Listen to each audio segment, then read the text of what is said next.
You're going to tell. You're a rapper. You're going to get those. I'm living it, baby. Are you really? You seriously leaving? I don't know what else I could do. Well, I don't know what else I could do for to be a rapper. So, Oh. must be made of sugar today. Thank you. Encouragement. Yeah. I should go for it. 12 million. Tim, you're not helping.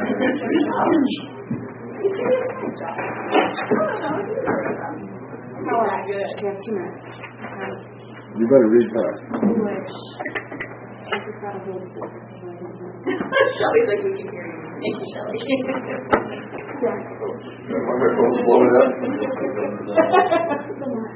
Can we take a poll? Okay, should Margaret be?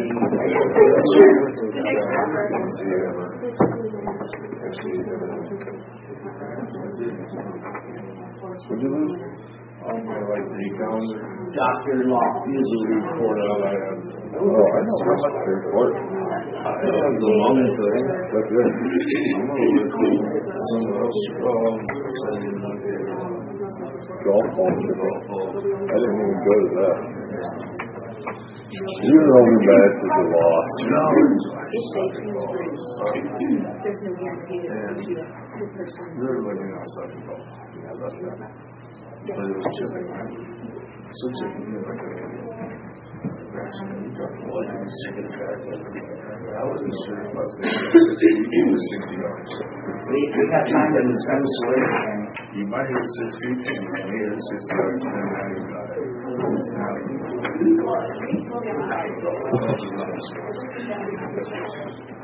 Oh well. But it was fun. It was good. How much money was raised on the shipping and funding thing? That's a good deal. We're going back. Are we?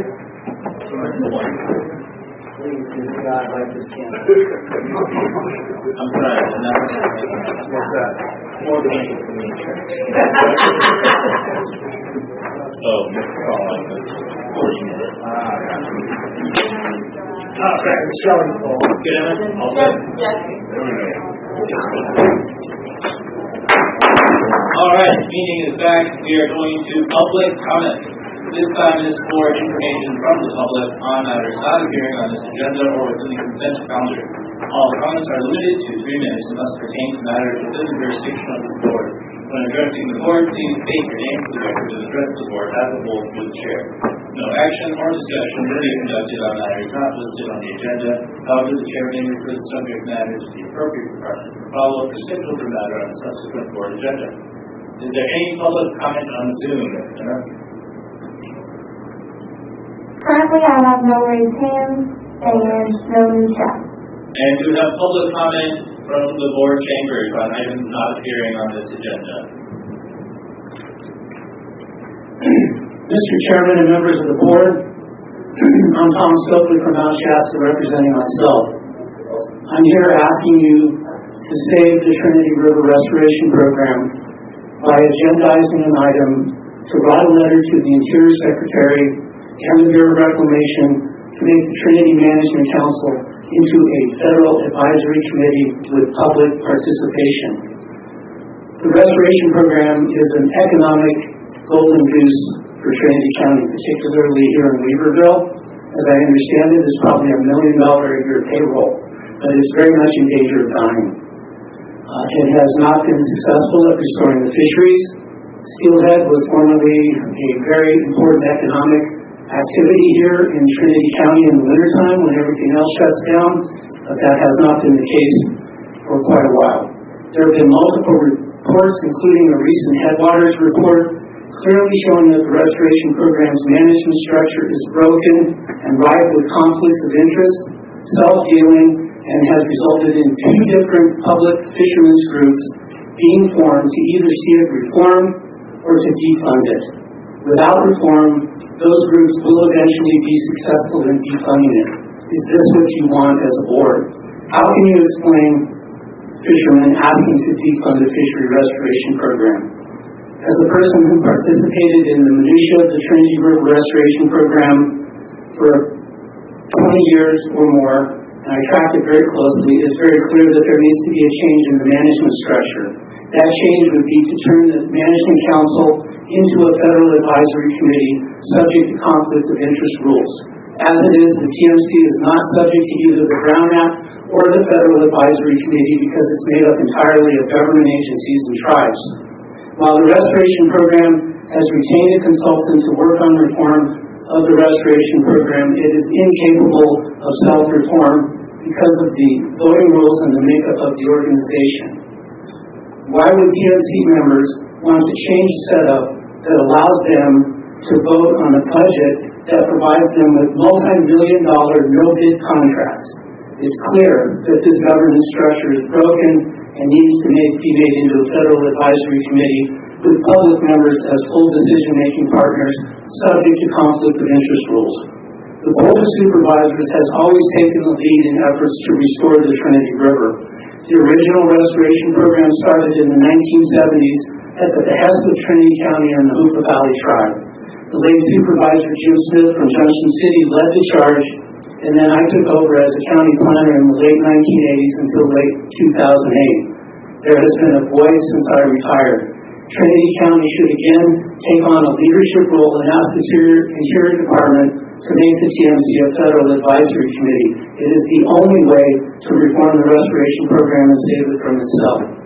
Please agendize an item in the near future to write to the Interior Department and Bureau of Reclamation asking them to open up TMC membership to public members similar to the old Trinity River Task Force where everybody got a seat at the table.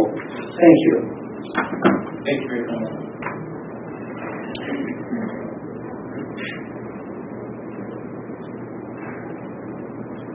Good morning, ladies and gentlemen. My name is Clark Tuthill. I am a member of the Reorganized Friends of the Trinity River, one of the fishing groups that Mr. Stokely referred to. My understanding that the clerk of the board through PDF is going to give a copy of the Headwaters report. I can make that available in the spoken form to members of the board at a later date. And I am going to read some things that will support what Mr. Stokely said. It is right out of the Headwaters report, and it's under the it's on page 18, page 15. I go on in classes. It's under refinement recommendations. Basically, what the fishing groups are concerned with is the lack of public support. They were shut out. 2017, they eliminated the public branch of the restoration program, the TAMWay. We have been pleading and asking for a reinstatement of public involvement.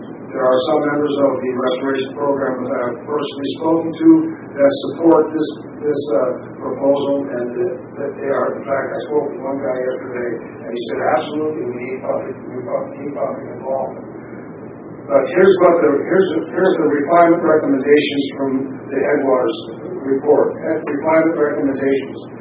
The Headwaters team does not believe the challenges and weaknesses identified above will be fixed with a top-down solution from the Bureau of Reclamation with a short series of workshops as suggested before, or by a series of motions from the TMC. Rather, refining the restoration program will require a complete reorganization of the program. I'll repeat that, a complete reorganization of the program, assuming there is a desire to build and implement such a program. And that's been the problem. There seems to be no desire to change anything. They want to do the same old. One of the comments in here in the Headwaters report is it's a trial and error program. It's a trial and error program. And they trial and error, they make errors, they keep repeating the same thing. That doesn't make any sense. When the fishery is declining, when we have declining returns year after year, it's not working. Why do they keep doing the same things? It's like banging your head against the wall over and over again trying to break it down instead of going walking around it. Makes no sense. But anyway, they go on to say, this assumption underlies all of our recommendations, and the first step that needs to be taken by the parties to compromise the TRP. The law states that, quote, restoration must provide a meaningful fishery, quote, right out of the law, as part of a trust obligations to the Hoopa Valley Tribe, the Yurok Tribe, and also to ensure recreational, commercial, and sport fisheries. After nearly 2 decades of implementation, our work in the Trinity River Basin on task 1 through 4, that's the whole report, suggests the TRP has not achieved this milestone. All you have to do is look at the fish returns, and you can see that that's true. Is this a function of ongoing uncertainty about the flow releases from populations? Is it a function of factors outside the control of the legislation program, such as office conditions, climate conditions, harvest below the programs, etc.? It's enough known about the ability of the TR management actions to affect fish populations that the program does not need to implement adaptive management. Pardon me. Just 3 minutes is up. I apologize. That's all the time we have.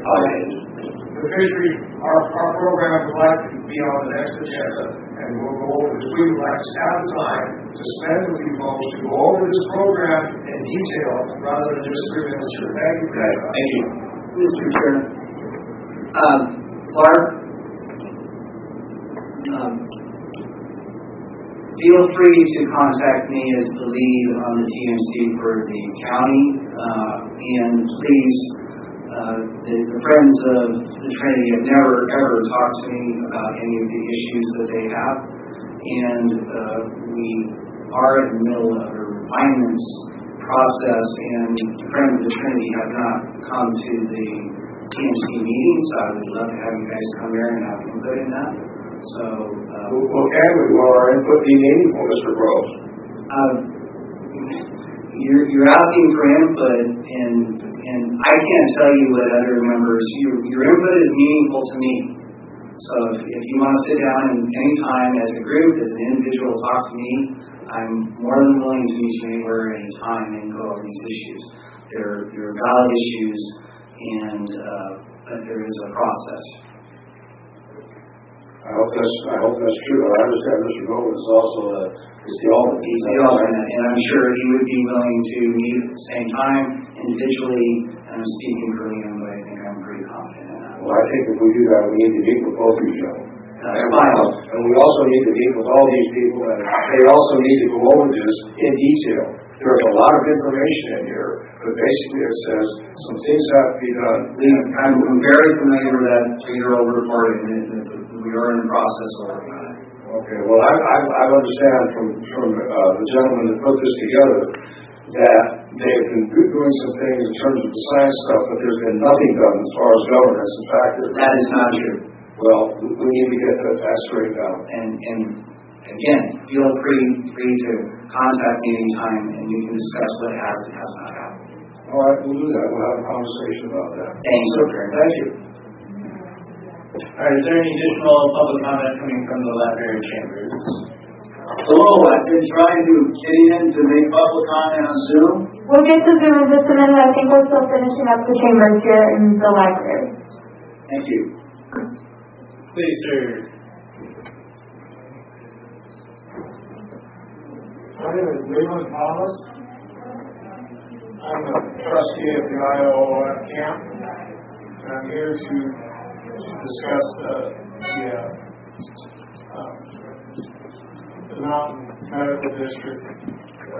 They're threatening us with bringing our property. We can't seem to get a meeting with them to determine what we owe them. They say we owe over $47,000, and at this time, it's not. We don't believe that's true. We think we owe them around $18,000, and we just can't talk to them. I sent them an email; they don't respond. I left messages; they don't respond. I'm looking for help from the board to help us with them. Which organization is this? It's the IOOF camp.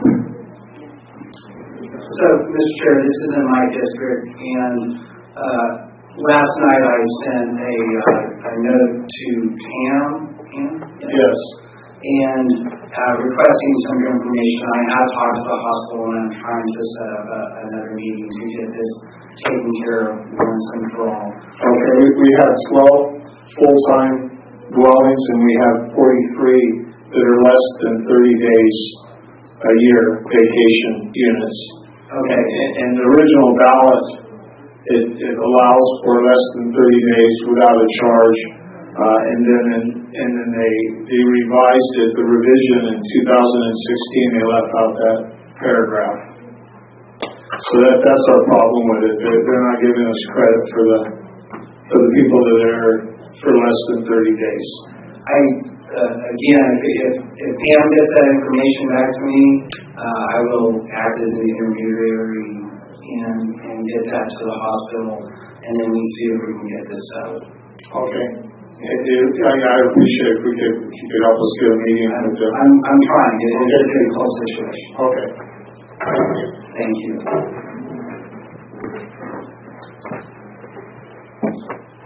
And if we go ahead and take care of the following on Zoom. Yep, we can do that. Russ, GNT.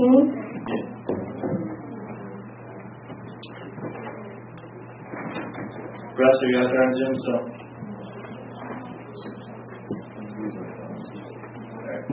I guess someone else from the board here can make public comment while we wait for us to come back.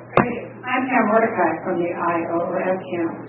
My comment is that we have tried for 2 years for response from Mountain Community Healthcare District. They've been very rude, have not come back to us, just keep sending us bills. We need to know what we're paying for. So thank you, Keith. So yeah, Pam, if you can get that information, and I'll try to act in the middle here and see what we can do to get this settled. Okay, thank you. I know we've tried this a couple times before, but it's quite a few. We need to get this put to bed. Thank you. All right, thanks a lot. Russ, are you guys on Zoom? No.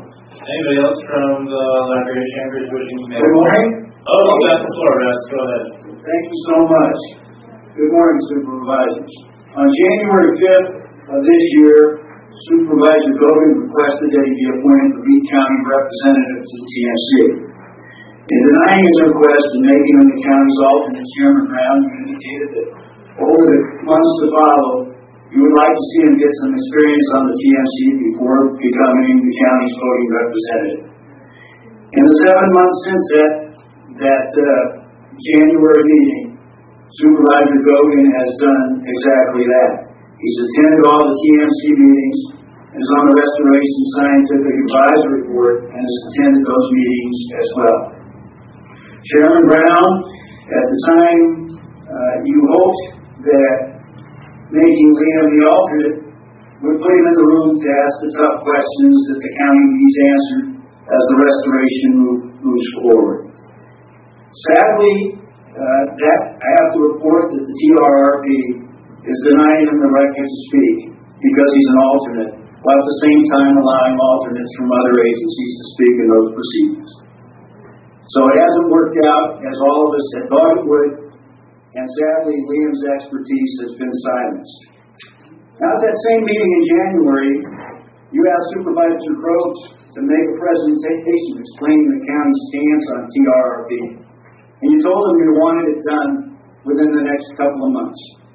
Well, that never took place, and his failure to do that confirms what many of us already knew, namely that the county's policy towards restoration can best be characterized as one of benign neglect. Lastly, Chairman Brown, you indicated that if Supervisor Logan got the experience that you suggested he needed, that you would be willing to revisit the matter within 6 months to make him the lead, assuming he was still interested. Given the existing policy void, that time has come. Supervisor Gogan has done what he's been asked to do, and TRRP has done its very best to silence him, contrary to what you envisioned that we all hope for. The county and the public deserve skilled and critical evaluation of the many big issues before TRRP, and at this point, we simply aren't getting that. As members of the board, all of you are trustees overseeing the public's assets, and none is more vital to this county than the river and its health. Now is the time not to abdicate responsibility, particularly when there's no other avenue for public input except through our elected representatives. There are many big issues before TRRP pending that can have a serious economic impact on the county. There's a new flow regimen proposed that could hamper tourism during the steelhead season. There's a massive multi-year Oregon Gulch project that's pending, not to mention the many reforms that the Headwaters report that's been referred to that still need to be undertaken. The board's lack of engagement in the past has served to enable TRP to continue the shoddy practices that have led to a scathing independent audit by Headwaters. In short, benign neglect is no longer acceptable with the health and vitality of our river and its impact on our local economy hanging in the balance. It's time for the Board of Supervisors to engage with the restoration in a meaningful way to craft the county stance. Making Supervisor Gold the county's lead representative will be a good first step to that end. Thank you. All right, thank you for your comments.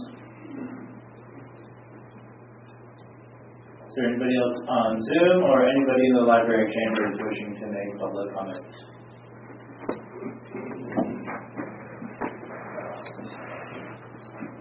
Good morning, Chair, Supervisors. Lisa Wright from Lewiston. I'm really struggling to figure out if Trinity County wants to be in the business of cannabis or not. If not, the illegal is not going to stop. It's going to continue, mostly unabated. We have an ordinance on the books. We have a final EIR. But even almost 8 months after an urgency ordinance, getting a pass, the staff are not processing applications and licenses for over a year or into 2019, there's still no good plan for implementation. There's no process for CEQA review. Instead, farmers are actually being driven out of this program by staff. Staff that's not able to process in a timely manner, and staff that actually targets cultivators that are in process.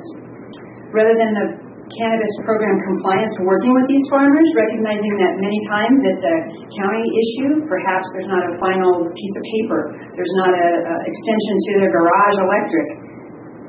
Staff is signing affidavits for law enforcement activity and for abatements. It doesn't make sense to me. At this point, I think, Trinity, you need to think about getting out of the business of trying to run a cannabis program this way. We've advocated for years to adopt the state regs, issue a one-time land use permit with CEQA review, and a yearly business license. Run it through the Ag Commissioner. You have to get your scales certified, pay your taxes, show your state license, and be done with it.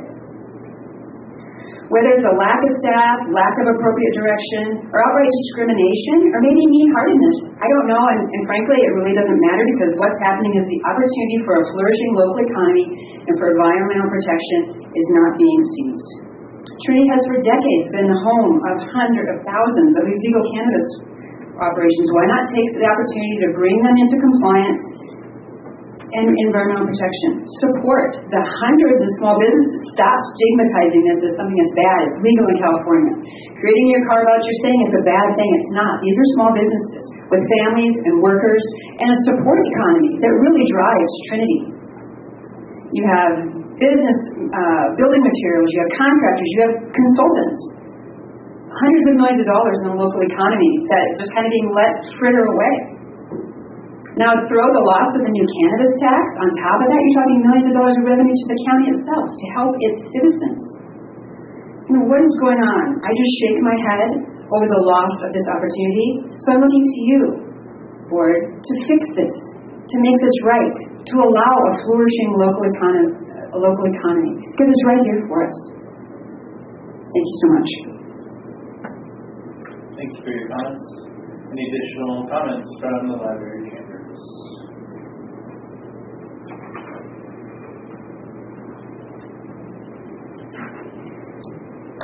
Hello, Terry Brazil from Douglas City. Good morning, Supervisors. Please, I ask you, let's move forward and encourage a retail ordinance. An ordinance allowing for cannabis retail via director's use permit in zoning districts that allow retail as a principal permitted use, a streamlined application process, and no additional performance standards beyond the state regulations, which are a whopping 58 pages. And let's start helping Trinity County. Retail must acquire state license prior to opening. It's highly restrictive. Track and trace cameras are every step of the way. One flag, the state questions your actions. Two flags, oh, they're going to come after you. I suggest the very same huge packet required by the state be on file with planning. or as so designated by the Board of Supervisors. Trinity needs retail cannabis for safe access for medical, adult use, and cannabis has real medicinal benefits. The state of California agrees with me. Trinity needs retail cannabis in order to qualify for grant funding. This is millions of dollars. Our Senator McGuire and his staff really stood up for us last week on the trailer bill. The trailer bill extends and restricts the state jurisdictional provisional licensing program, allocates $100 million in jurisdictional grants, and so much more. I have provided you a copy. Our local farmers need a place to showcase their products locally, which keeps the money right here in Trinity County full circle. Currently, all cannabis grown and manufactured distributed product is sold out of county, with the taxes and all grants going to other communities and other cities. There's also a retail tax, which would highly benefit Trinity on a monthly basis, paying salaries or even new facilities. Trinity needs retail cannabis. Trinity needs grants. Trinity needs cannabis taxes, all to support Trinity. Let's bring the money home. Please support a retail cannabis ordinance, and let's get it on the agenda. Thank you very much. Thank you for your comments. Any additional comments from the library chambers? Any additional comments from Zoom? I have no raised hands and no new chat. All right, then we'll close public comment. Good morning. Yes. My name is Michael Bien. I'm from Junction City. I work at the school, and I am here to ask you to not repeal. This is for public comment, so this is on items not on the agenda. It is on the agenda, is it not? It is. Public comment is for items that are not. Okay. No problem. All right, going to the consent calendar. These items include routine, non-controversial matters and will be acted upon the board by one roll call motion. If a member of the public has any questions or comments on an item on the consent calendar, they may provide them now. A member of the board or staff may request an item be pulled or considered separately. Are there any members of the board wishing to pull any items off the consent calendar? I would like to move 2.9. 2.9 and 2.8 is requested to be pulled to, so the minutes can have a correction will be presented at the next meeting. What's the formal process for that, Margaret? Just pushing back item 2.8 to the next meeting. You can do that. Yeah, you can do that right now. That's it. Yeah, Can I do it? you are the chair. Okay, so that happens. All right. So, seeing that, I will look for a motion on the remaining items. Pardon me, Mr. Chair. Yes. I'd like to pull 2.11. Thank you. Anything else? All right. So a motion. So moved. And how about a second? Second. All right. And now we have a motion from Supervisor Groves and a second from Supervisor Gogan. Please vote the board. Supervisor Gogan, how do you vote? Aye. Supervisor Groves? Aye. Supervisor Toth? Aye. Supervisor Frazier? Aye. Supervisor Brown? Aye. Thank you. Thank you. Motion passes. Item 2.9, find that the proposed license will meet the public convenience and necessity and find no obligation to the issuance of non-sale beer and wine alcohol beverage license to Smokehouse Market LLC for Smokehouse Market at 4391 Trinity Boulevard, Suite B, Lewiston, California, 92052. No physical impact. Supervisor Groves. I'm going to recuse myself from this item since it is a alcohol-related issue. All right, thank you so much.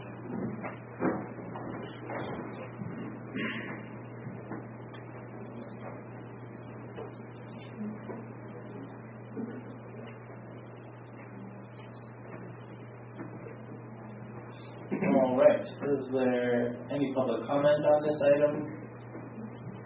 Hearing none, is there any discussion from the board? I will make a motion to approve item 2.9 as presented. Second. And we have a motion and a second. Please vote for it. Motion by Supervisor Frazier, second by Supervisor Toth. Supervisor Toth, how do you vote? Aye. Supervisor Frazier? Aye. Supervisor Gogan? Aye. Supervisor Brown? Aye. Thank you. All right, thank you. All right, and now to 2.11, Health and Human Services. Approve amendment number 1 to the agreement with Jones Electric to provide for purchase and install a 400-amp circuit breaker panel, electrical transfer switch, and 100 kilowatt generator for the Information Technology Department to utilize during power outages to sustain email servers. No impact to the general fund. $101,776.62 from the Public Safety Power Shutoff Grant fiscal year 19, $54,300 from Public Safety Power Shutoff Grant fiscal year 20. Dr. Coons. Yeah, I pulled this on in complete support of it, but I wanted to pull it to recognize the hard work and the effort put in by Director Hamilton and our OES Director and President to get this. Is a long time coming. We spoke about this probably 2-3 years ago. I think it was during the car fire. We kept losing our power and the county wasn't able to communicate, get access to emails, anything, and pretty much just shut us down. So it was one of the tasks I asked them to do, and he did an amazing job, and they received this funding, and we will soon have a generator installed, and it looks like there's additional funding coming too for additional generators to power this room, but this will keep us be able to continue to function during those types of power outages. So I think Liz Hamilton's on this.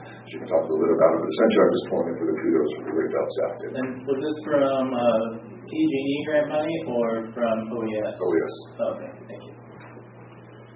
Any additional questions from the board? Any public comment? All right, well, that's awesome news. Thank you. Good motion. I will make a motion to accept item 2.11 as presented. I will second.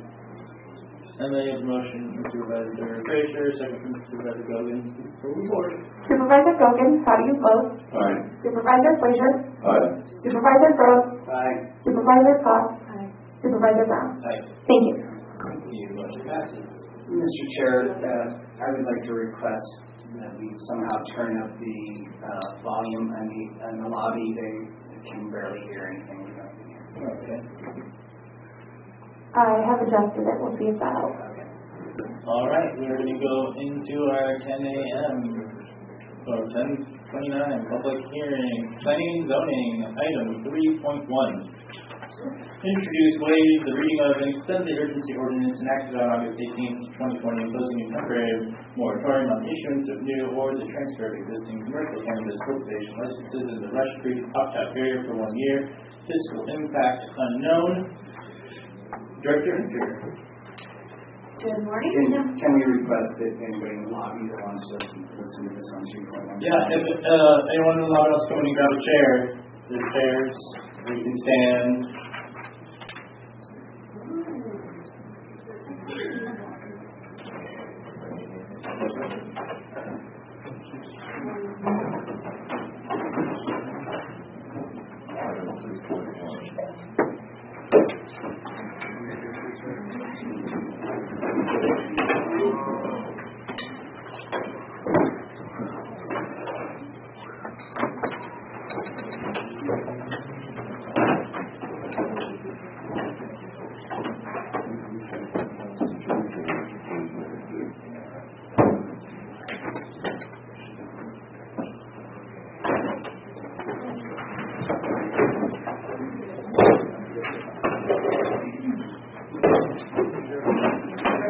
Seconds to get settled.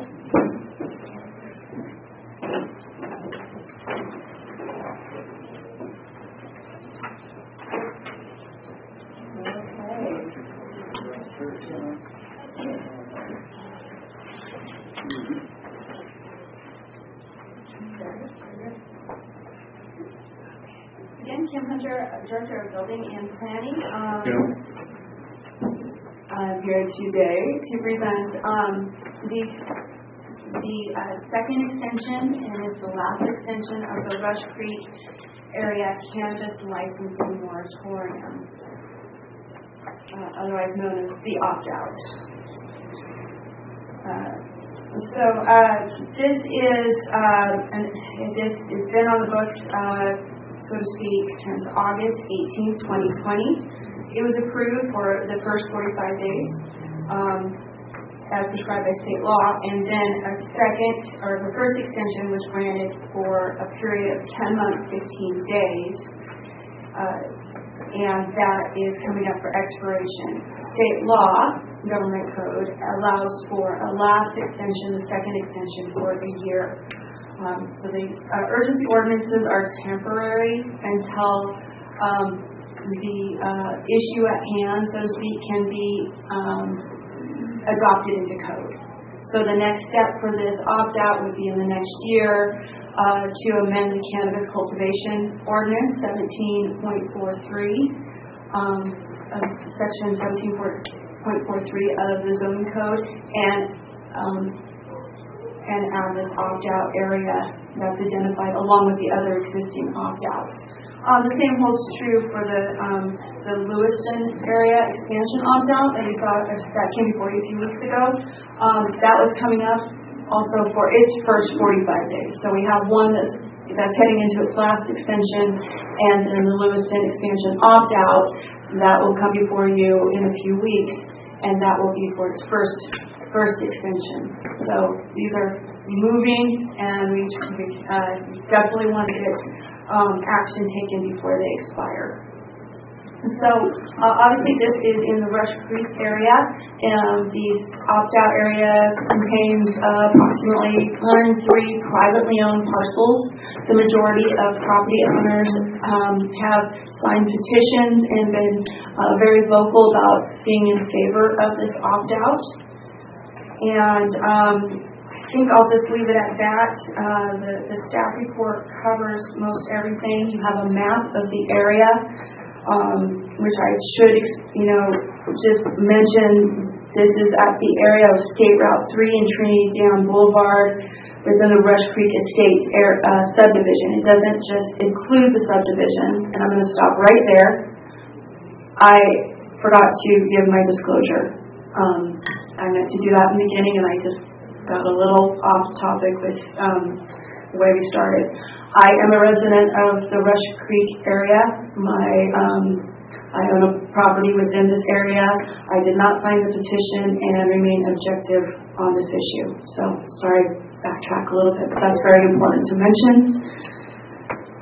The area includes not only Rush Creek Estates, but Go Away, which is Goa Way, I love that, Buttons Road, First Left Road, Bear Creek Road, Bear Canyon Road, and Rush Creek Drive as well. Okay, so there are critical issues in the area, including water, safety, and traffic that were noted, which were the cause for the urgency opt-out. Staff does recommend that one amendment be considered for this final extension and discussed, and that be to include similar language regarding transfers. Currently, there are no pending applications within the opt-out. There is one existing licensed site. It is in good standing. So the transfer language that is contained in the current ordinance prohibiting any transfers of any type really only applies to this one site. As a planning director, just ask that you consider a change in the language for the transfer. That would be similar to the language you adopted a few weeks ago for the Lewiston opt-out, the Lewiston expansion opt-out. That transfer language reads that cultivation licenses within the Lewiston opt-out extension area can transfer their license to properties outside of the Lewiston opt-out extension area or a new owner of their legally licensed property within the Lewiston opt-out extension area. So that license can be transferred to another property, another location outside the opt-out, or change in ownership. It doesn't allow for transfers to come in to the opt-out. So just ask that you do consider that language as an option. The ordinance can be amended twice during the period of its life, and it has not been amended so far. With that, are there any questions that you have? Kim, so this would extend it for a year, but realistically, and correct me if I'm wrong, we would have to start the process of making this, if we wanted to make this permanent, and change the ordinance within about a 6-month period of time? Yes. Are you prepared to do that? We anticipate amendments to the ordinance, yes. So any further discussion that we would be having about how to change this, make it better, would start within a 6-month period? Yes, it would need to, because it would need to go, any environmental would need to be done, and it would need to be reviewed by the Planning Commission before it comes to the board for consideration. So, yeah, within 6 months we need to get started on amendments. Okay, thank you. Any additional questions from the board? Is there any public comment on this item? I have one on Zoom. I'm going to get that started real quick. We have Adrian Keys. Hey, thank you. Good morning. Adrian Keys from Hayfork. I understand this, the process we've gone through with these urgency ordinances, and I really hope ultimately that it gets settled out in a broader conversation about the ordinance. This taking up a lot of time. I'm very anxious about a transition plan coming through, so I don't want to belabor this overly. Although I do agree with the assessment from staff that the prohibition on transfers should definitely be lifted. What we're really looking at here is a land use permit. It's tied inextricably to this parcel, and there wouldn't be any difference in the parcel under a new ownership. So I would strongly support removing the prohibition on transfer language, and that's it for me today. Thank you very much. Thanks for your time.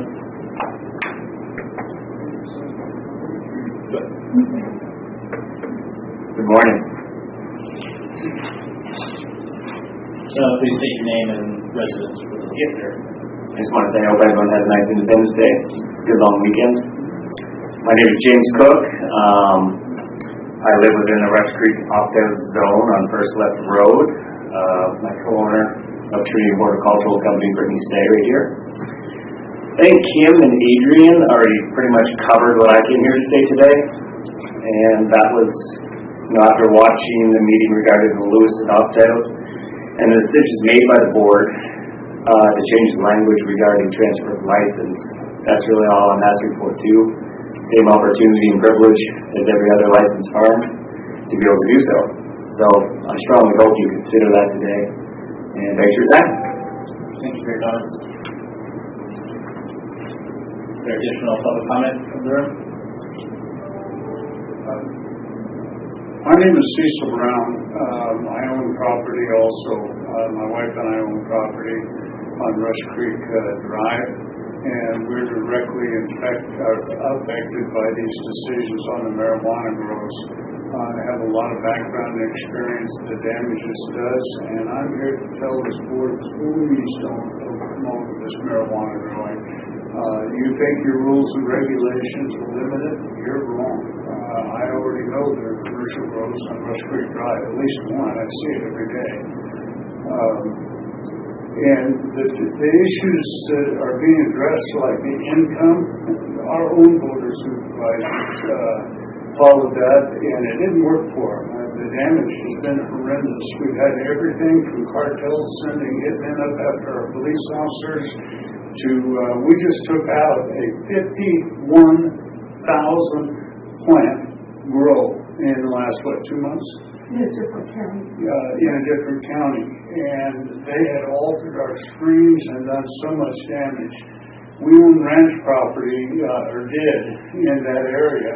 And we had to sell that property because the marijuana growers became too big a problem for us. They stole our water. They filled our beautiful water stream with fertilizers and used it as a irrigation line for their marijuana grows.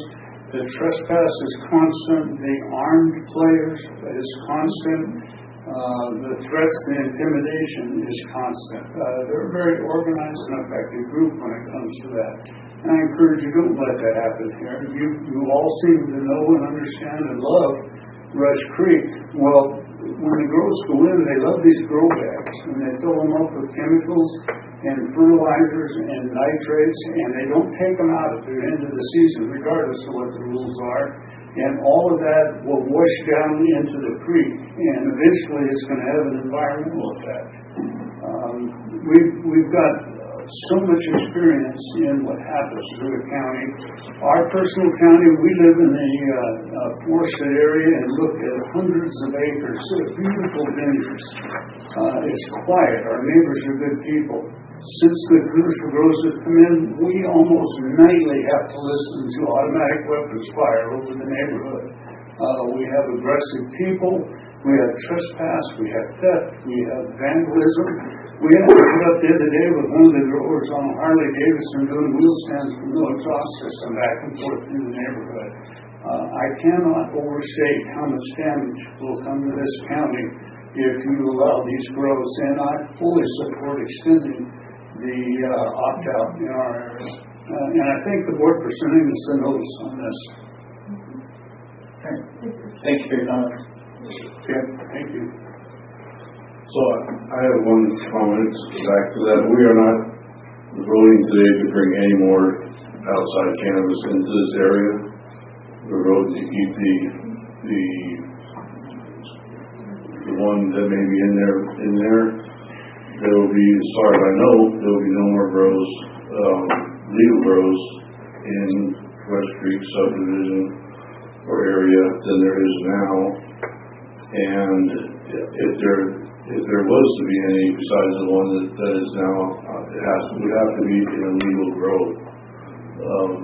which I don't know what obviously we don't want any legal grows there, and we would try our hardest to keep them out of there, but that's not what we're considering today unless I'm confused.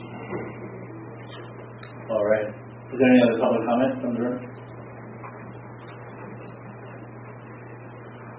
Hi, my name is Carol Fensel. I'm a property owner in West Creek. I'm here to try to convince you to allow us to continue to keep our opt-out status and prevent the commercial cannabis license from transferring with the sale of the grow property. When Jimmy Cook bought the property, he knew that all the neighbors were against commercial cannabis grows in our neighborhood. He chose to take that risk. He lied to all of us so that we would not establish an opt-out. He was given all the help necessary to get a permit and a license. We were not even informed about a possible grow in our neighborhood. We were certainly not given any information on how to do an opt-out. Changes to zoning is done all the time for the benefit of the community with no compensation to property owners. The opt-out status should not allow the transfer of a license to a property within the opt-out area. This transfer could be to a person like Leon Draper or his tenants. We know that there is little code enforcement in our county, and there would be no help for the residents of Rush Creek for code violations or the bad behavior of growers. We are in a critical water overlay district. Our water in our neighborhood comes from wells or Rush Creek. The massive water use for commercial cannabis grow affects the available water for everyone that is dependent on the water. This license cannot be allowed to transfer with the property. The water use is too high to allow one user to negatively affect every other property. We will be on rationing this year, but the grow will be allowed to use as much water as they want. Trinity County's cannabis ordinance states in part that Trinity County will be a safe place for all residents, the historical quality of life and natural environment will be protected and restored, and cannabis cultivation will take place without environmental damage and without the detriment to neighbors and communities. These principles were adopted by our Board of Supervisors, and we hold the county to these words. The negative impact of grows in residential areas has been proven to be detrimental, and in our area, the water issue is critical. We were never given a chance to preserve our neighborhood. Our neighborhood should be commercial cannabis free when this property is sold. The license should not be transferable to an opt-out area, especially one with severe water concerns. Please correct this invasion of a commercial cannabis grow in our neighborhood.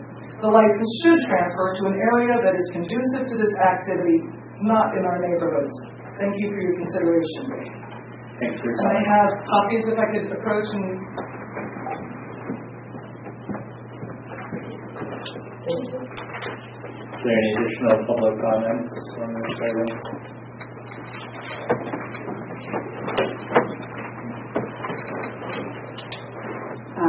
Chair, Supervisors Lisa Wright, Lewiston. I think there maybe is some kind of confusion about illegal grows versus legal grows and what's required of legal operations in the state of California.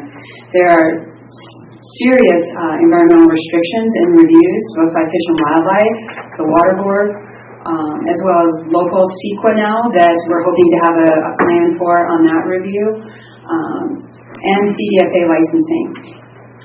I don't disagree that there is harm brought by illegal grows, but I believe that bringing people into environmental compliance, regulatory compliance, is really the solution. With making broad statements about water usage, I feel is very dangerous, and making broad statements about somehow this is just continue to stigmatize that it's a bad thing. It's a small business with an operation that is clean and has been regulated heavily, more regulated than our food supply. So, I understand that people's desire to control what happens in their neighborhoods, but there's zoning that does that. When there is a use that's allowable zoning, that is really on the county and part of its general plan. Cannabis cultivation is an allowable use in rural residential. So, maybe they need to think about a homeowners association or something to try to exclude people who have the correct zoning. That might be an option to consider. Or in amending the ordinance, maybe the supervisors need to look at some special zoning for residents that don't want to be considered rural residential and have those allowable uses. I think it's imperative that you allow the transfer of license as you did in the Lewiston carve-out, the additional carve-out. I don't call it an opt-out. This is not an opt-out. So there's no vote taken on this. This is a carve-out. This is a red line. It's contrary, actually, to state code that you need to follow the zoning in your districts, or you need to, whatever ordinance, which would be this particular urgency ordinance, needs to come into compliance with the zoning code as soon as possible. So I ask that at a minimum, if you feel like you still need to continue to stigmatize cannabis and create these zones that carve out areas that are actually zoned correctly, that at a minimum you allow existing operations who've complied with all the regulations, have all their licensing, all the regulatory compliance in place, to transfer their license and not set up a government take of someone's property. Thank you so much. Thanks for your comments.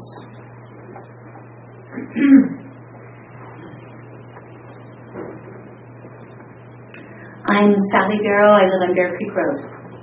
The vast majority of the property owners in our area agree with the board's previous rulings that commercial cannabis operations should not be allowed in our rural residential neighborhood. Please continue to support us today by voting to extend our urgency ordinance.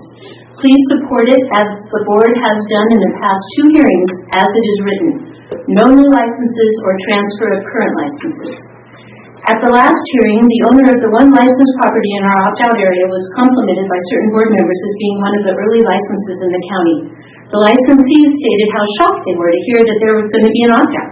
They had no idea that the county might decide to restrict their right to sell and profit from their investment in their property.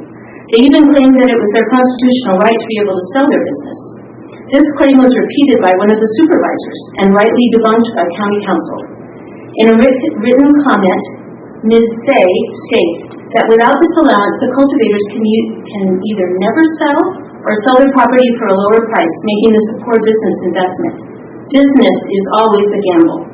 What about the residents who can't sell their properties because of the presence of cannabis in their neighborhoods? Why is it only the interests of the cultivators that are considered? I promise you that when the neighbors originally purchased their land, they never dreamed that the county would license a cannabis plantation in their neighborhood, essentially rezoning their property without their consent. I interviewed one of the neighbors and was told that the applicants misrepresented themselves from the beginning, making many misleading statements that disguised their true intentions to cultivate commercial cannabis. Because the permit was issued at the beginning of the program, the neighbors had no idea how to fight it. They scrambled to pay the $500 and file an appeal. They thought that their arguments against the presence of this dangerous industry in their residential neighborhood would be enough to prevent the issuance of the license. They were surprised to discover how difficult it is to have a permit denied once the application has been accepted. Their appeal was denied. I became acquainted with this opt-out effort when my neighbor, Leon Draper, applied for permits on 2 of his properties. I was assured by several members of the planning staff at that time that if the permits were issued and the opt-out was successful, the grandfathered permits would be applicant-specific and would not transfer with the sale of the property. Why are you considering changing the rules at this late date? Even though most agree that this business in our opt-out is inappropriate at this location, the urgency ordinance allows them to continue to operate as long as they desire. No one is trying to prevent them from doing business. But allowing them to sell their property as a cannabis property is choosing the benefit to the one parcel owner while ignoring the wishes of the majority who have disagreed with this land use decision from the beginning. Thanks. Thank you for your comments. Any additional comments from the board room?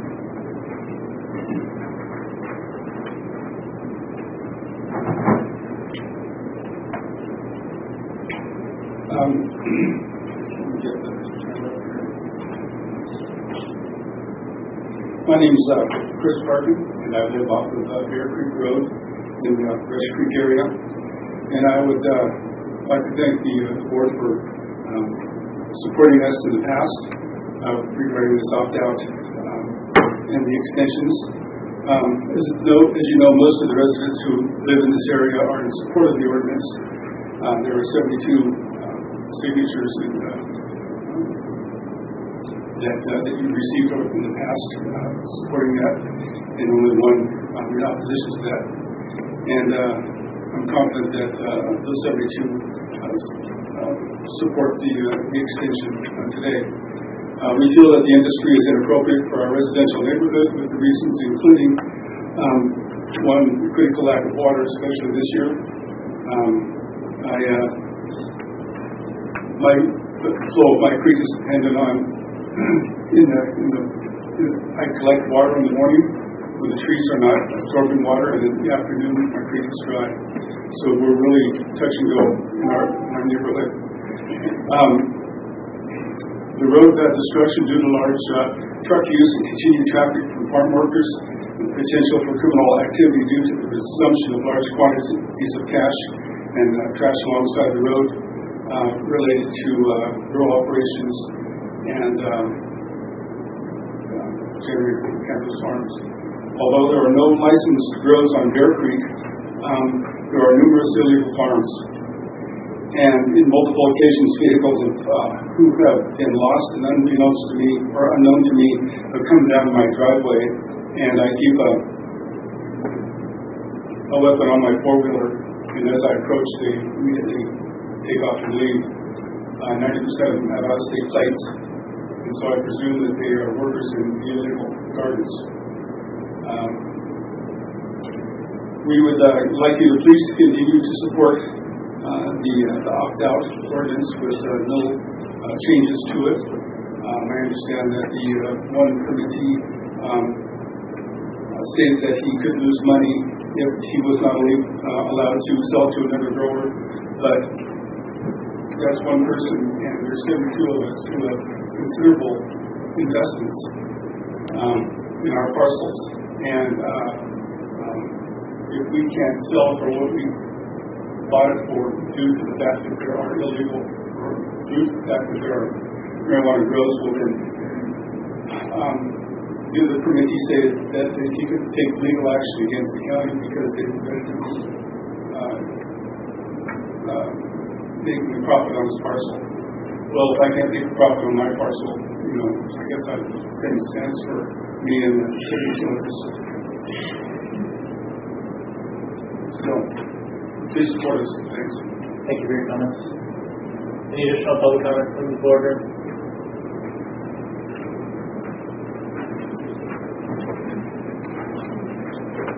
My name is Suzanne Wood. I'm the supervisor from the Rush Creek area. One of the things that comes to mind is in a transfer, the person that's there right now may be doing all proper things and taking care of the area. Who knows who the transfer will go to? If the transfer goes to inappropriate hands, then we start running once again the issues of safety and law enforcement being pulled away to an area that's typically a quiet residential area. So that definitely, in addition to the water consumption, something to seriously consider is once the transfer happens, then what? Thank you very much. Thank you for comments. Last chance.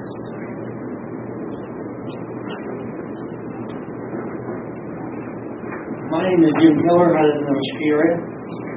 Last drought we had, at that time, the brewers were in one well, and they split it up. The county required to have a meter on that well. He said it was part of his house. So what he did is, that well is not metered. So what he did, he drilled more wells. And then he had probably 3 more $50,000 tanks for water. Also, in that time, he was allowed to have water trucks go over the road. My major concern is in this drought here, what's going to happen if I run out of water? I can't go and ask him, hey, you took all my water. What am I going to do? I'm downhill from him. It's hard to say how much water he's taking, but I know it's sure an awful lot for him to grow. He makes a profit on that. I don't make a profit. I live there. It's a big thing for me to live. I came out of the area to live in a place I enjoy, the trees. Now, for the chance, if he sells the property, that I will lose my property in my beautiful Trinity County, which I enjoy. So I wish, not to have transfer title. Thank you very much. Thank you for your comments. All right, seeing no more comments.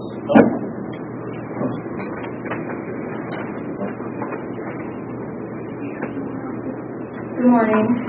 My name is Lori Wills, and I'm a resident of Lewiston. Specifically, I live in the Lewiston opt-out area that you just recently approved.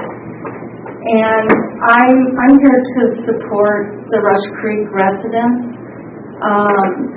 I have some very close friends sitting right here to my right, and they left the Bay Area to live in Trinity County, and my family followed them, and for all the same reasons. And I also know I have several acquaintances in the Rush Creek and the Goose Ranch Road area who are also in opt-out.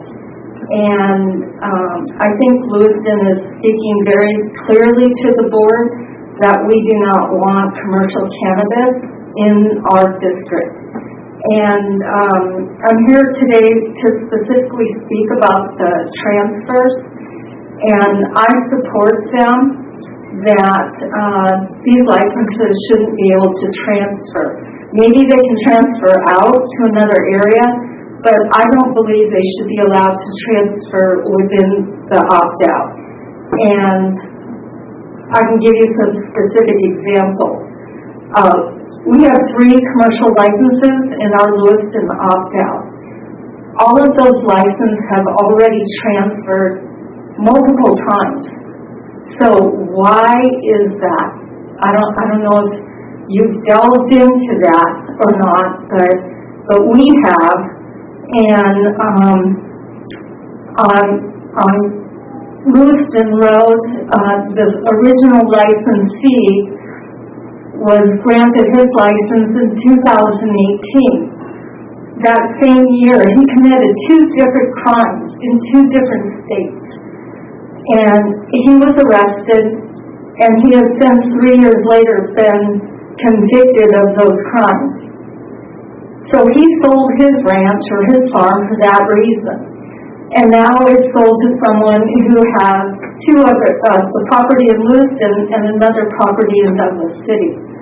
The Douglas City property owned by the same person, one of those licensees already had his license suspended for not complying with metrics. In his Lewiston property, he already denied access to CDFA for their on-site inspection. And we know that through public records requests. The Coffin Road licenses have transferred multiple times, and again through public records requests, we know those licenses, at least one of them has had plants abated by CDFA. So there are issues with these licenses, and I would ask that they're not allowed to transfer. Thank you. Thank you for your comments.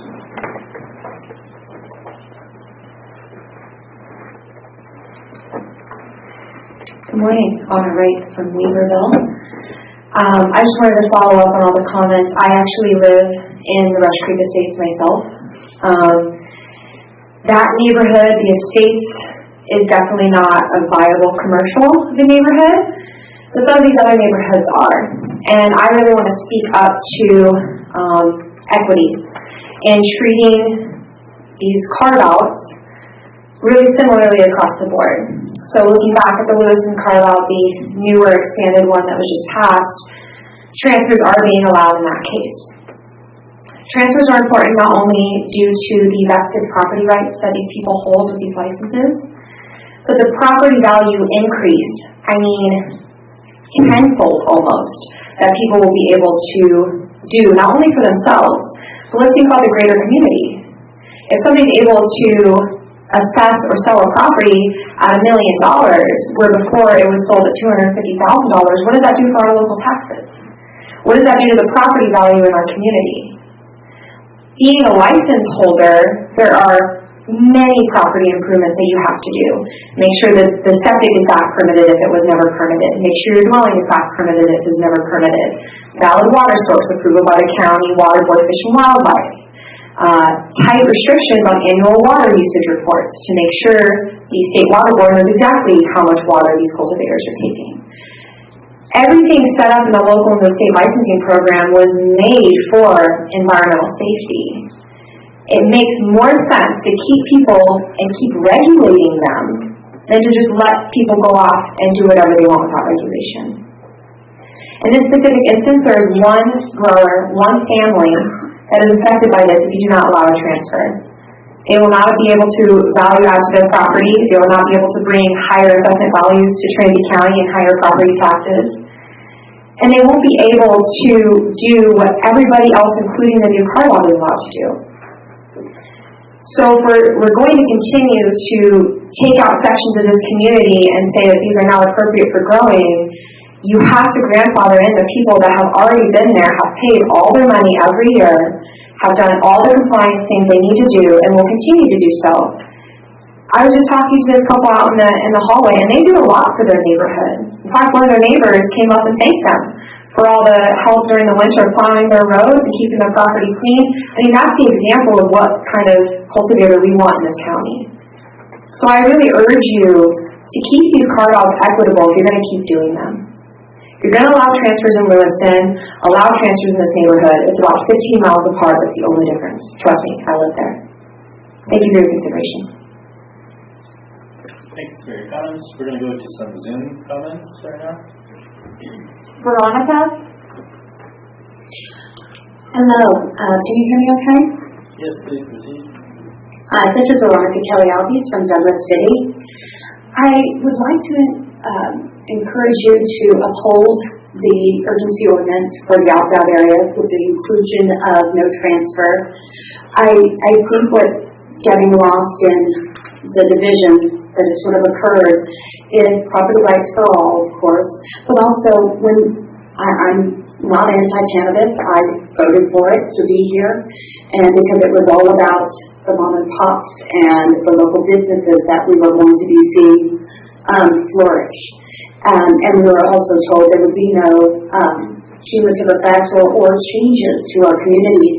And I think we are now seeing the reality of what has become without a good look at the planning and the ordinances that are in place for rural residential and residential neighborhoods throughout Trinity County. This is a legal business. It is an agricultural business that has side effects for residents that are not involved in the industry. I think that's an important factor to take a look at so that we can all live together and really start coming together better. With the new general plan that we're going to have, you're going to hear communities have more of a say in what they're looking for their living, not just commercially. And I will tell you, there are a million growers that are amazing for our community and do a lot for the community. We're not talking about the people, we're talking about the commercial activities in a rural residential area that make it difficult for people to live and have a place to lay their head at night. We want it to be successful, but we also need a place to live, and the whole community needs a balance and an understanding of how that's going to realistically look, because it's become very different. And these soaring property values that are being spoken of are outside industries or outside participants coming in, buying up, causing some of the issues between the locals that is becoming just a sad place to live for everybody. And so that is really what we need to take a look at, I think, is really listen to the residents, all residents, and let's find some balance. But I do urge you to uphold this opt-out area. There will be more, and it's not, we need to deal with it now rather than later when we have more of these issues. So thank you very much for listening, and thank you for all that you're doing for this. Thank you for your comments. Matthew Jefferson. Hi, my name is Matthew Jefferson. I'm a cultivator in District 1. I've had a license since 2017. I would just like to say that I really strongly agree with the decision that the board had about Lewiston. If you have that many residents that don't want licenses, cool. I mean, I'm not going to disagree with that. We live in a democracy, right?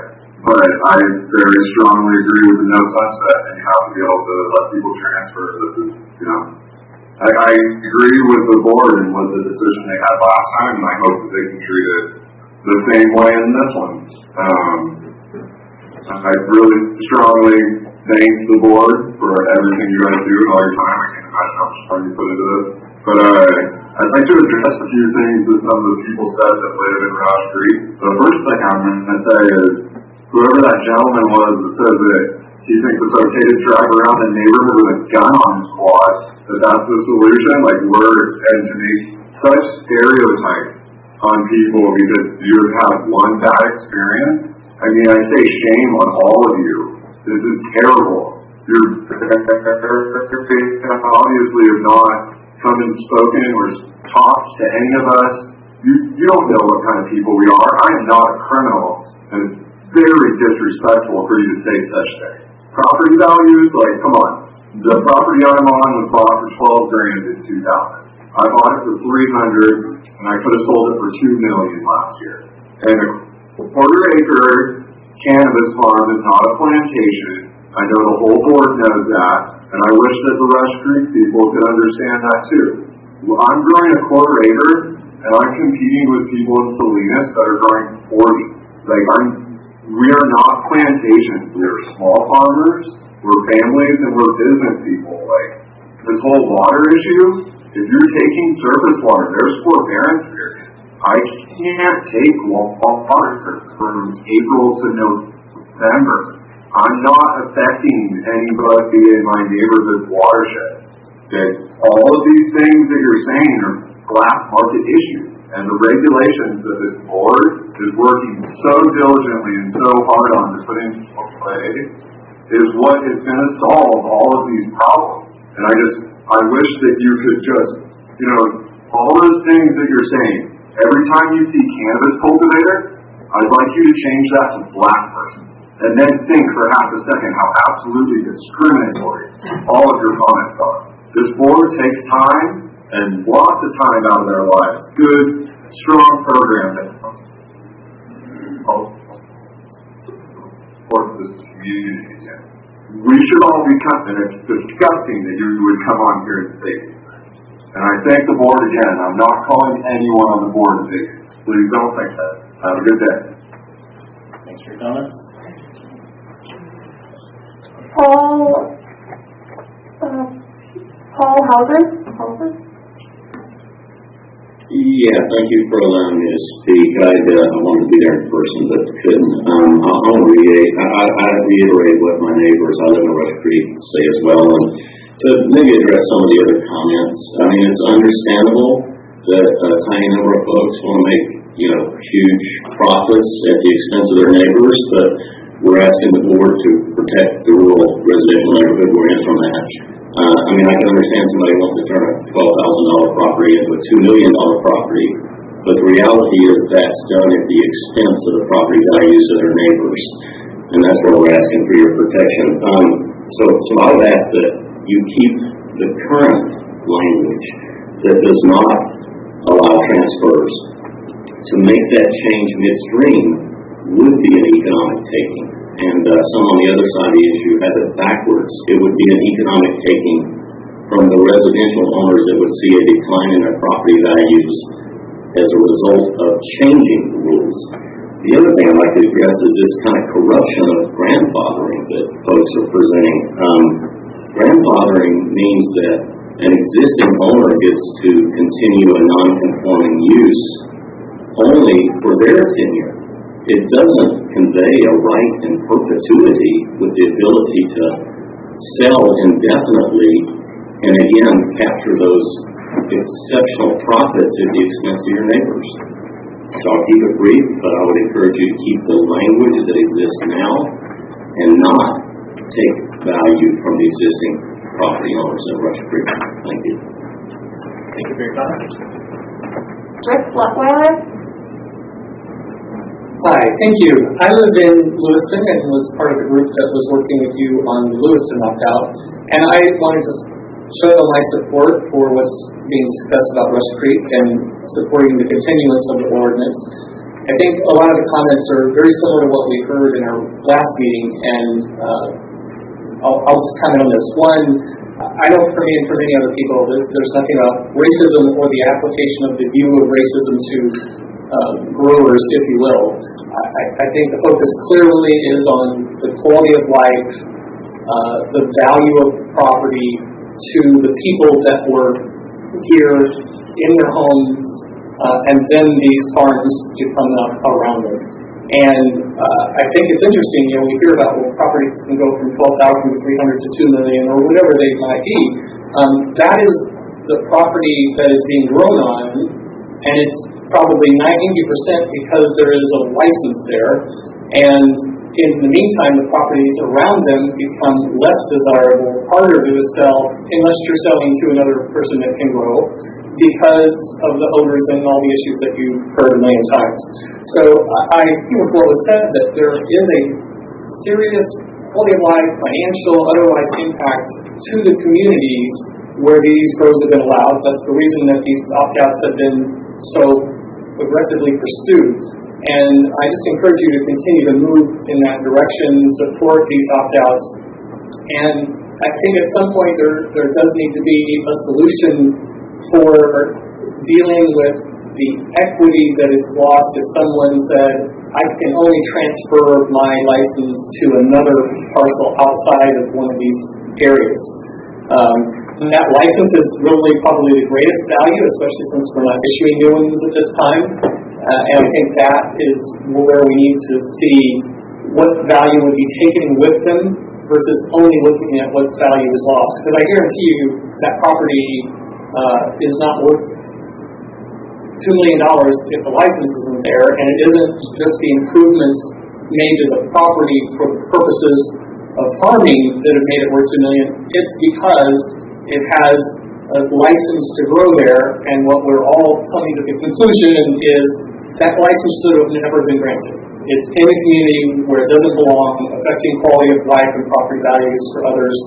And I know that you guys are working towards making a more permanent solution rather than these emergency ordinances. But as was stated earlier, I really believe it's important that we uphold what we've already established, continue the momentum that we're building until we can replace it with something permanent that addresses all these issues. Thank you. Thank you for your comments. Anyone else on the bill? I have no other raised hands or chat. All right. That will bring it back to the board.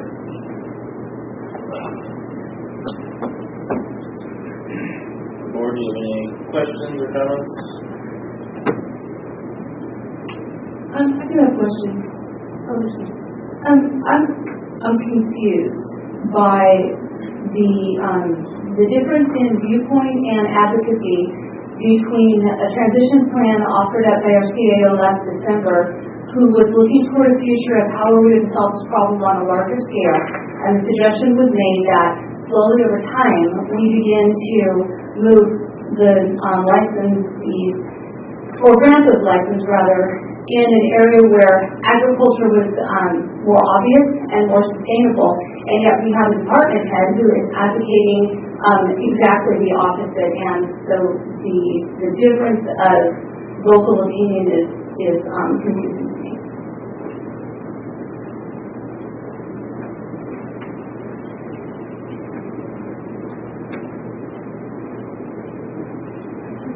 Supervisor Cox, can you please clarify what you mean on advocating other than that, please? I don't understand what you're saying. When you give your opening comments, you were advocating that we allow a transfer, that we change the way this ordinance has been for the last one or two go-arounds, and allow the transfers. I was recommending that you consider consistent language with the Lewiston expansion opt-out. I'll read the departmental recommendation. Staff recommends the board adopt the final one-year extension of the urgency ordinance 315-845 with considerations of amending the transfer language similar to the Lewiston opt-out expansion, which was adopted on June 2nd. I fail to see how that's advocating. I think we could look at the language and then we could go back to my perception of the comment sounds like advocacy. So thank you for that. Margaret, I'd be curious as far as the legal obligation or non-obligation to treat both opt-outs in the same manner with reference to the transferring, or the discretion of deciding why one would receive one treatment and the other would not. Is public dissatisfaction and concerns of public safety a legal backing reason in itself? So from a legal perspective, it's important when you're dealing with land use issues to have consistency. If there is going to be a differentiation between two properties or two areas, you have to have a justifiable reason why based on land use reasons. Safety, environmental, those are considerations that you can take into, but you would need to articulate why you're doing it.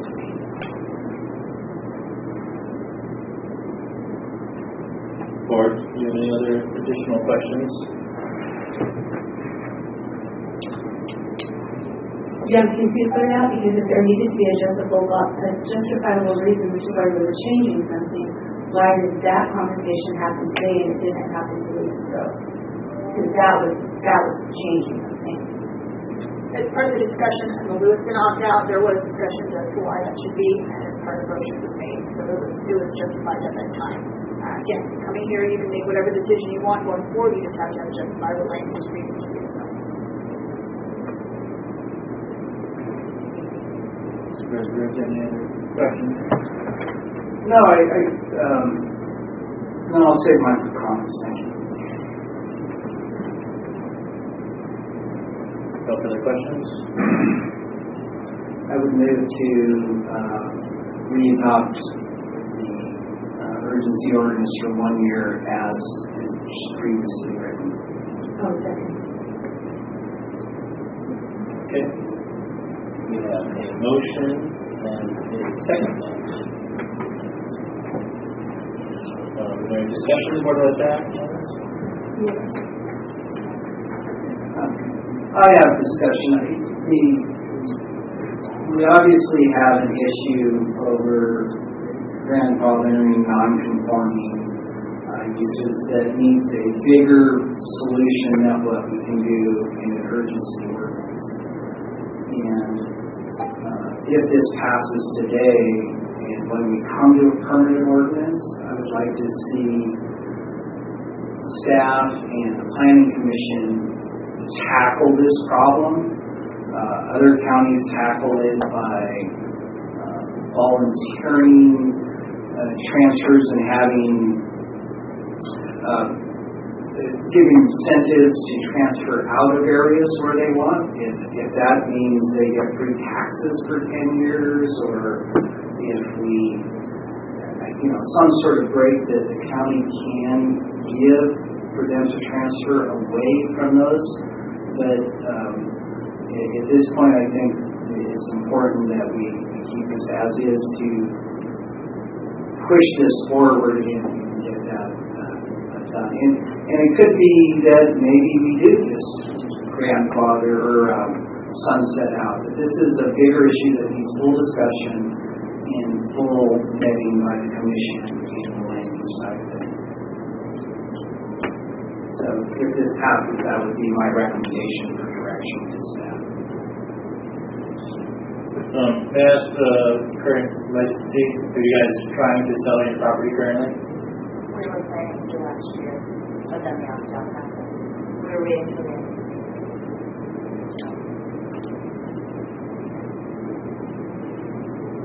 Any further discussion from the board?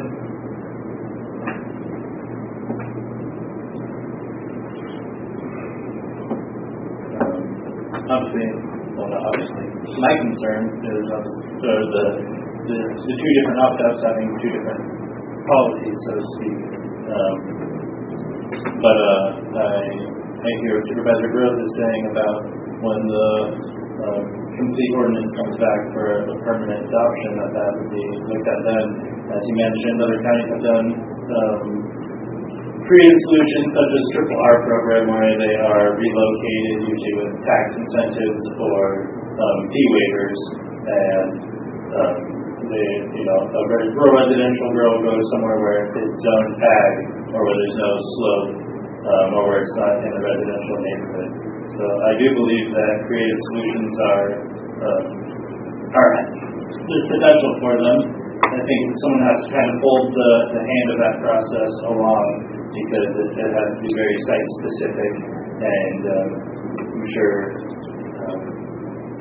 the needs to both parties involved would have to be looked at carefully. So if that can happen down the line, I am supportive of that concept. Is there any other discussion from the rest of the board? Hearing none, can you please pull the board on? Motion by Supervisor Grove to adopt as currently written. Second by Supervisor Cox. Supervisor Cox, how do you vote? Aye. Supervisor Grove? Aye. Supervisor Logan? Aye. Supervisor Fraser? Aye. Supervisor Brown? Aye.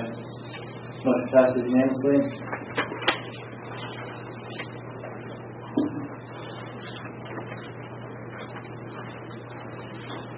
That concludes item 3.1. So we'll now go into reports and announcements. Item 4.1, report from department heads. Who's up first? Is that you, Terry? Yeah. All right.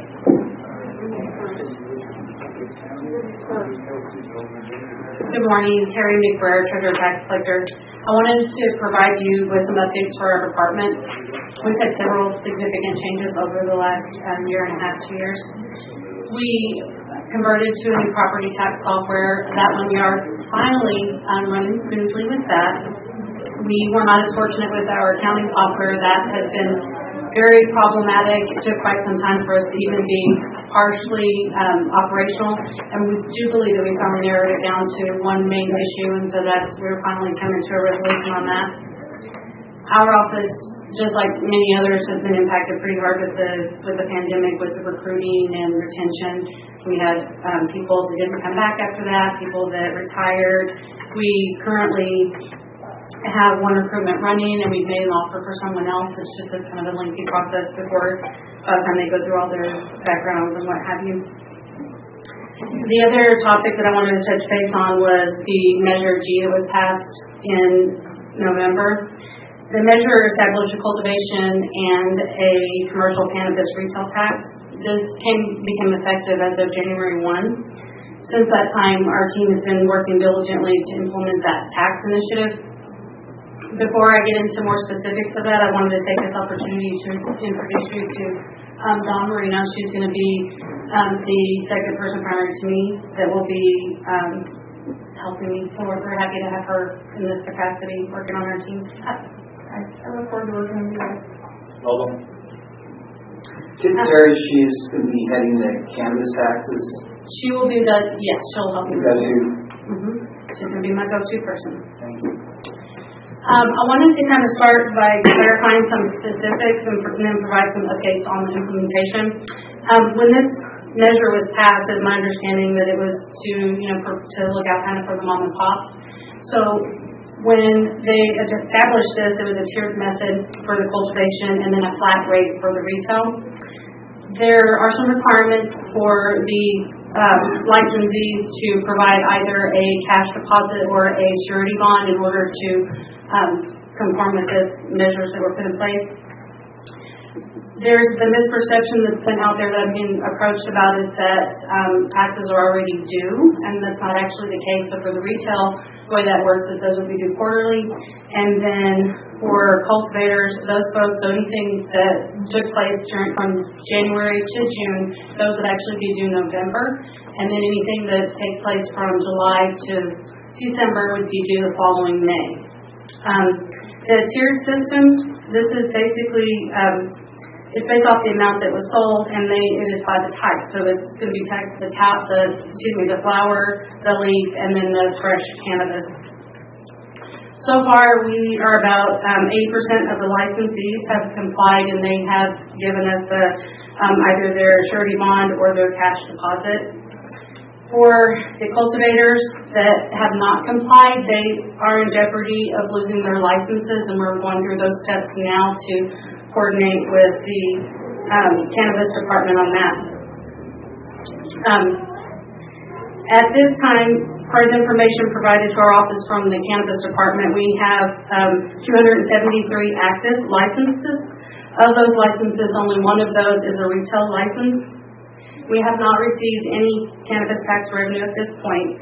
The single retail license that I'm aware of, when we've contacted them, they've let us know that they have not completed their portion through the state. So at this point, they are not doing business, is what we're being told. With the cultivation tax, it will be due in November. Since June has passed, we'll be sending out the invoices for the cultivation piece in this next week. It can be paid at this time, or they can wait till November to pay that as well. Part of the requirement that is for all licensees is that they'll provide us with a metric report that, and not to submit that with their invoices. We have been working with TDFA and all the different licensing authorities, and so they basically put some of our MOUs on hold because they merged is what they did. So now I believe they're going to be called the Cannabis Control Department, and so that should be taking place, and we'll be navigating through that and to receive all the reports and what have you. So for auditing purposes and whatnot on our end. I have been approached by the public and then staff requesting if we could provide some revenue projections as far as cannabis is concerned. I would like to kind of preface that by saying that I am not a expert when it comes to cannabis cultivation. We have done lots of research, we've had training, we've done so given the fact of the amount of licenses that we have and comparable to other counties, so allowing for 30% that need additional, that tends to be kind of a rate that seems to be the additional request for compliance. There's several factors that would contribute to those tax revenues that would be received. We are in an oversaturated market at this point. Supply and demand, crop success, multiple harvests, sophistication of the grows. The majority of our licenses are mixed light grows, and they're about 10,000 square feet. And my understanding is that they could have a combination of indoor and outdoor for those particular types of grows. So that could factor into how many harvests they have. Part of it is a mixed light and part of it's outdoor, so they wouldn't have as many plants. So the calculations that we have for you were based off of, you can start starting with a conservative range, and they could be anywhere from, we looked at for, say, 246 licenses if they had one harvest, and if it was split up between the types. So if they had, say, 50% flower, 25% leaf, and 25% fresh, then that potential revenue could be $868,000. That is based off of looking at 3 pounds per plant and looking at 250 plants per 10,000 square feet. And I realize that that can change depending on what they're doing, but that's basically the basics of what we've been given of what could potentially they could grow from. And from the feedback I'm getting is that a lot of them can produce more than that, but that's a baseline. In an instance where we have where they're being aggressive, or maybe they have sophisticated equipment, on those situations, if we had the same scenario, the scenario of all flower, only one harvest, 246 licenses, the revenue could be on the end of $4,747 million. So that's what we'd be looking at as far as on the aggressive end. So it can vary for sure, depending on if they're some indoor, some outdoor. Do they have, is it just the hoop houses? There's a lot of factors that can go into play there. But I just wanted to kind of provide you with some ranges. I think there's also a perception that this is the save-all, be-all. I don't know that that's the case because there's such a varying component to what can take place with how much is produced. So with that, that's basically what I have. I just wanted to kind of give you some numbers. So if you have any questions for me. Any questions? So Terry, we know that a lot of the, even in the legal growers sell in the black market also. So in your forms, hopefully you have. No, not. It would be other income. I mean, most tax forms have ways to put in illegal monies. So I would just hope that we have something that's just not based on the metrics, because we know that that's very low. So that's just, I guess, my comment more than a question. Okay, we have not included something to that effect yet, but we could. So I think that that's something that we're going to run into.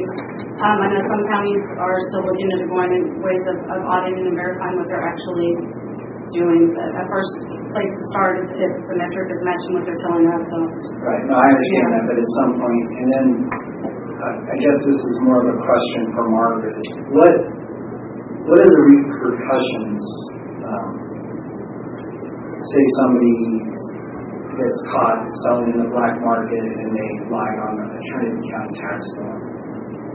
Oh, there's criminal implications to that. So that would be another reason to have that option for them to pay their taxes on black market. We have had several that 30% I feel is kind of higher than what I would like. Right, we're kind of in a new uncharted area, but we have 30% that haven't even paid their deposit yet. But on the other side, we've also had a lot of people that are telling us that they've had a license, but they're not on our list for active licensees, and they went ahead and they paid their deposit or their surety bond. So we have a lot of people that are willing to comply, and we have those that aren't. And what my experience has been not just this far is that people like to keep other people honest, and they'll report and let us know if someone's not. I would let them know that that's not my position to enforce, but I can relay the information to those that do. So of those 247, I assume you checked those against the state licenses? We have not. That is what that number that I have is according to, that comes from the cannabis department. But you don't know if they actually have state licenses in the metrics program? Not yet. So I do know that there are several that have been forthcoming and said that, hey, this is where I am with that, so I'm not actually, they're trying to complete the whole process. So, but that's kind of it. Any other questions, Gary? Yeah, one question I have is, be a taxpayer and wanting to pay as little tax as possible. If I admitted to being in the white market, but paying tax on black market cannabis, doesn't that severely jeopardize my license, and therefore I probably wouldn't want to pay any taxes on that? It could, but I would assume that if you continue renewing your license and you keep reporting that you have no income, that would, I would assume, be a trigger for somebody to come out and audit them and look to see what they're actually doing. So I do expect that there are going to be people that are going to do exactly that, so that would report less for events. And so I think that's going to be, all of it throughout the state, we're working on how we're going to enforce that. Thank you. Any other questions? Thanks so much, Terry. Thanks.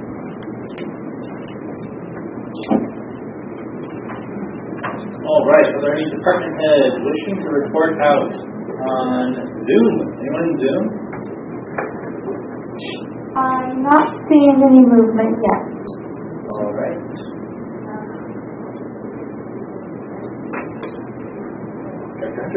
Hello again.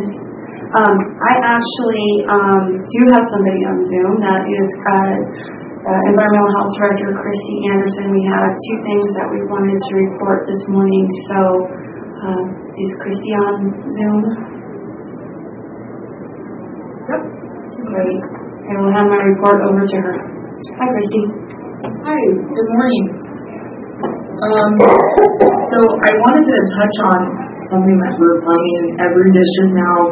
We found and confirmed harmful algal bloom within every district in Trinity County, and we wanted to report some recent information on that. We had reported before in the fire impacted areas that we had harmful algal blooms confirmed and confirmed toxin levels. I wanted to happily say that Leaf Lake toxin levels have significantly went down. This is really great. This is as of July 2nd testing, and I think that the influence from other watersheds has decreased due to lower water levels, and so we're pretty happy to inform the board of that. The Hayfork Salt and Car Creeks have been confirmed as having harmful algal blooms. There was a very small amount spotted in the Trinity Lake and tested, and low test results there.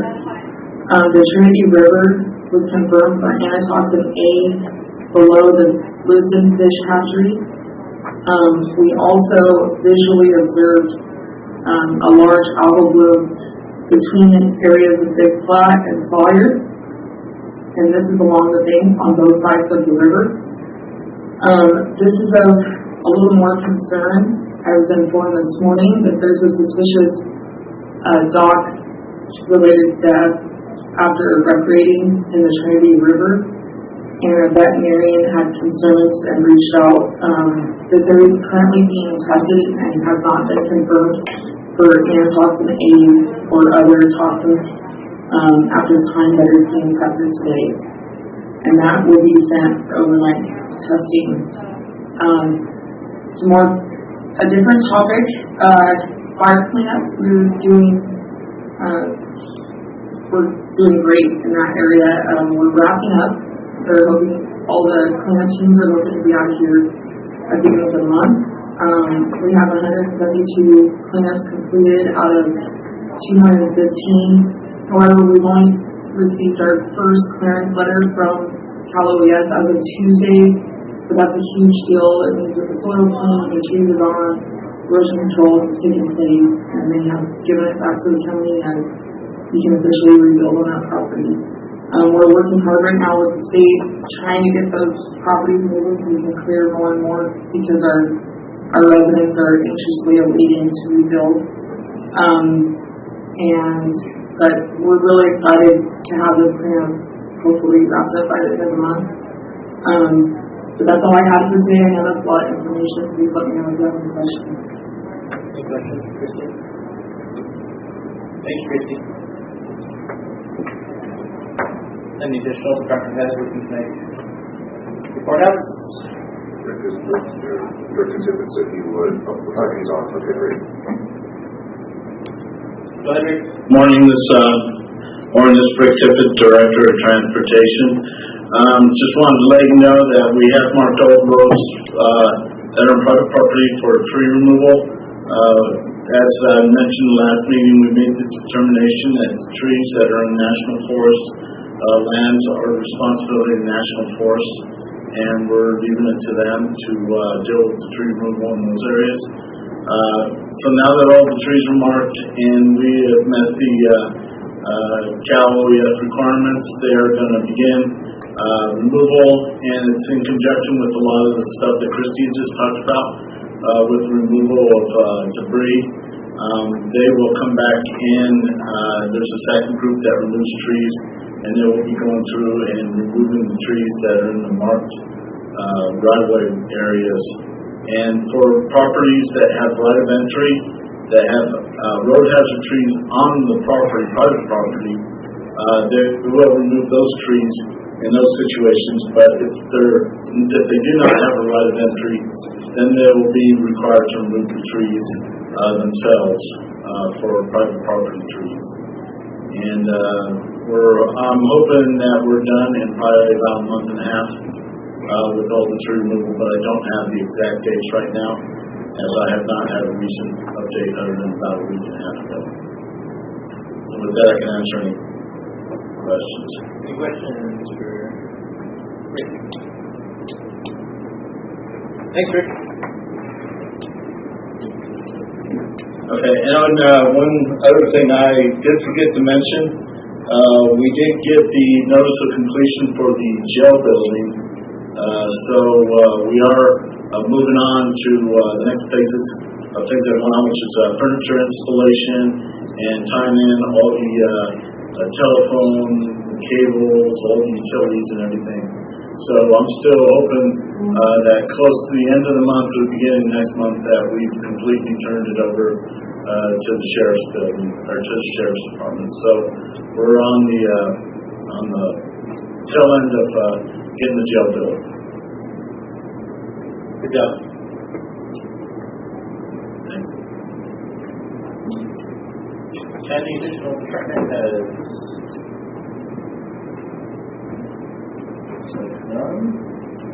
All right. How about County Administrative Officer Dr. Trinity? Yeah, just one thing to report. On July 12th, we'll be reopening the county with reduced COVID restrictions. Public will be allowed all access to every county building, but we'll have those signs out front that self-attest. If you're vaccinated, you don't need to wear a mask. If you're not vaccinated, we require you to wear a mask, but again, it's self-attest. We're not making anybody sign anything. Regarding staff, it is the same thing. If you have been vaccinated, you're not required to wear a mask in the office. If you have not been vaccinated, in any public areas and where people accumulate, we will have those people have to wear masks. But as of next Monday, we're opening everything back up. I've been working with public health, with our personnel department and risk management, and we've got some county policies for staffing. And each department is working with their staff, and all goes well. So we'll be open on next Monday. Which will allow people back into this room, same thing. This will follow the same room. We'll open back up to the public. We're going to continue with the Zoom platform. Department heads that have items on the consent calendar, if they prefer to Zoom in, because we don't know if they're going to be pulled or not. Those still undecided on county matters. I do think if you have something on county matters, you need to be here in person. But those that have consent items, they can go ahead and Zoom in. We'll still have access to Zoom for public comment, because I think it's proved to be a good platform, and we've had much more participation, so we're just going to continue to do so. All right. Any questions from the board? Richard, the MOU with Siskiyou County, is that still moving on? Yes. Margaret sent me everything. I'm filling in the blanks and moving forward. Angela's been a little busy with the fires, but yeah, I've been in communication, so I'll check with her again here shortly. I know what you're talking about. This is when Richard and I went up to talk about annexing some land from Siskiyou County into Trinity County and or getting an MOU for them to pay for the county road. So the scenario is the Cock Creek Road is 18 miles of road. It goes up and then 50 feet on the Siskiyou County line is where all the buildings and houses and all the tax money and GOP money comes from. And so they've agreed to kick in money for our road department to maintain the road up into that road. Nice. Where did I miss that? It was basically only in reports. We have not brought it, but I haven't reported to Richard and I what happens with that. So, you know, sometimes I say something important, so you can listen. All right. You walked in. There's how much ago, right? Just a few months back, you guys want to? Yes, yeah. All right.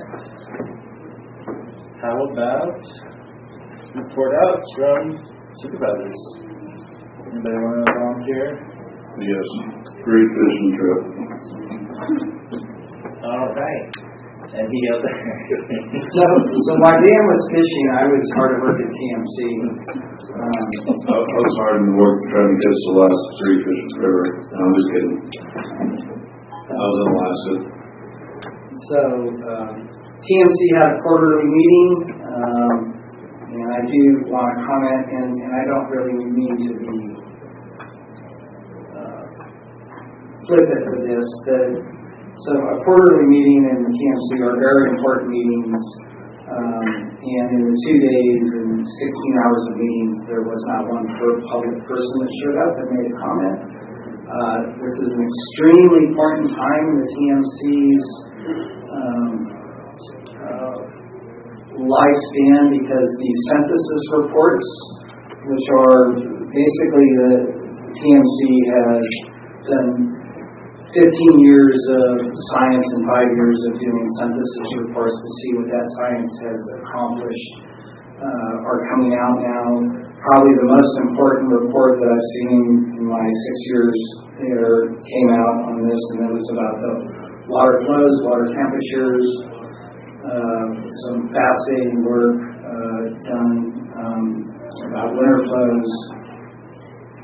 So all in all, it was a good meeting. We also had refinements, and to dispel the gentleman's and public's comment today, the county is very engaged in this, as Liam is working on the science side of refinements, and I am working on the administrative side. I will say, when it comes to public input, I don't know that there is a partner that doesn't want public input in this process. I will be honest that I have proposed that TMC become a backup program, and that's what Tom Stokely referred to. TMC is fairly feel confident saying it's unlikely that the TMC will vote to have that happen. So I had proposed at someplace along the line at least to have a non-voting member along. They wouldn't go along with that, but they do feel strongly about some sort of TAMWAG-like committee that would be a backup committee. So we are in the process of trying to design what that would look like. And again, there's not much opposition to that, but just designing and making it more successful than the last version of the TAMWAG, and make that input more listened to, I guess is a term. So things are moving along, and I would beg the friends of the Trinity River to reach out and meet with us and come to these meetings. I know it can be sometimes a TMC meeting is much like watching paint dry, or that's probably being unfair to the paint. But the input is valuable, and need to be engaged and stay in it, and that's what I would ask. And you also learn what is going on and what's not going on. There just seems to be way too much rumor and not enough fact. And that's my only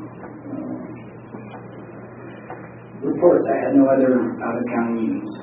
I'll add, not to your report, but to the reference to TRP, I think there will be a full presentation on August 3rd that's been intended to be on this agenda, but it has to be pushed back to August 3rd, and there will be a question and answer portion of that presentation from Mike Dixon. Thank you, Jeremy. I forgot to mention that I've requested over these questions that have been here to have a full meeting with him to be able to answer questions on all issues. All right, thank you. Supervisor Cox, ready to report out? Sure. I don't have any committees or anything like that I really want to report on today, but I do have one issue that continues to come up in my district, and it is the water truck issue. I believe that we should probably have some conversations about related issues and options, and I'm just guessing that this is the time to request that be put on an agenda soon. And what capacity of water trucks are you looking to? Well, it's my understanding that anytime a water truck runs, it's not doing so in a legal way. That unless you truly have a water emergency, there shouldn't be a water truck that's running, and so people are concerned that the water is being taken illegally from hydrants, taken illegally from creeks, and delivered to illegal growers. And so it's a concern anyway, and then when we're in this drought season, we're even more concerned.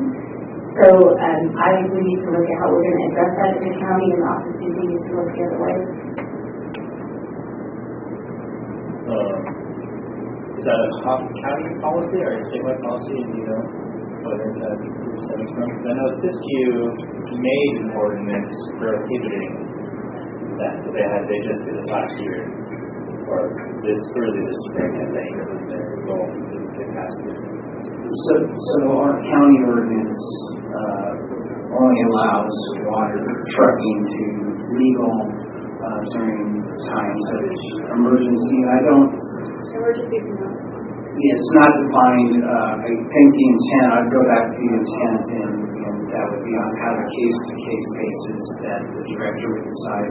So if somebody had their water pump blow up, it's going to take 4 weeks to fix or something. That it wasn't just meant to be a statewide emergency. Your hope is that the sheriff or CHP would take charge? It is.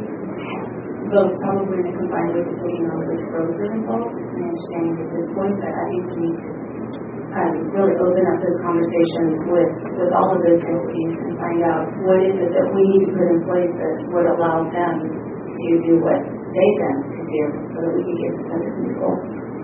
I do believe that the Weirville Water District does still sell water. And so along with the state water board does have jurisdiction in some of this because, for example, I have enormous water rights, but I don't have the right to sell water. So this was part of the Siskiyou issue that farmers that were making $300 an acre in alfalfa found $300 a truckload for water was a better business model for them. But I believe the Weirville Water District and probably Hayford Water District has a legal right to sell water, and that would all be part of that large discussion. Have you spoken with the sheriff or CHP at all?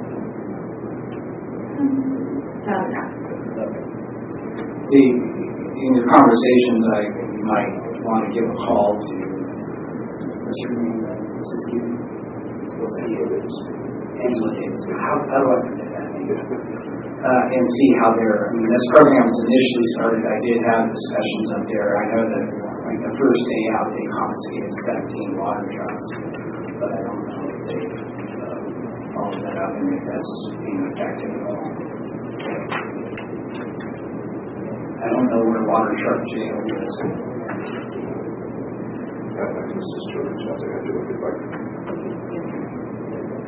So, Kim's nodding her head. Is there something of input that you know, Kim, or you're just also in agreement with looking into it?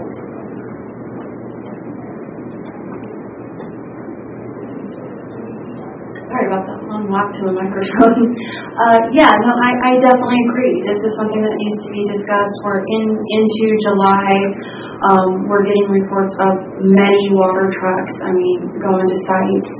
Emergency is not defined in the code. Internally, we've gone with the intent. As Supervisor Groves mentioned, maybe a pump blows out, and heading into August and September, October, I disagree. There's things we could talk about, and it's discussion that should be had because it's only going to get worse. So I got a couple other things I should have mentioned. I did attend the PMC meeting, the Science Advisory part of it, a week ago or so, from 9 o'clock to 4 p.m. It was a good meeting. I think we're moving forward in that respect. And I don't know where Keith's right, but we're thinking about making a Cam Lakes type thing, a blocking group. Yes, that is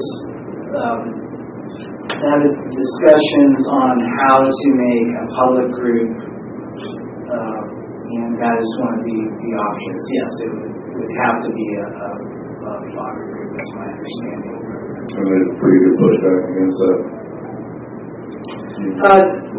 There's pushback against making TMC proper blocking group, and I proposed that we do that we have voting members on that, and I think I might have been the only, there were people that considered it, but I think in the end I would be the only one that voted for that, and partly is because the complications of the VACA process.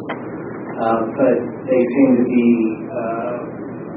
more interested or more listening to having the Samline style group of the VACA group. Stakeholder. Yes, a stakeholder of some sort. All right, thank you. Another question I just wrote down. Mike Dixon is going to do a presentation on August 3rd, and there will be a Q&A after he does his presentation, so I'm sure he'll bring up questions from the public.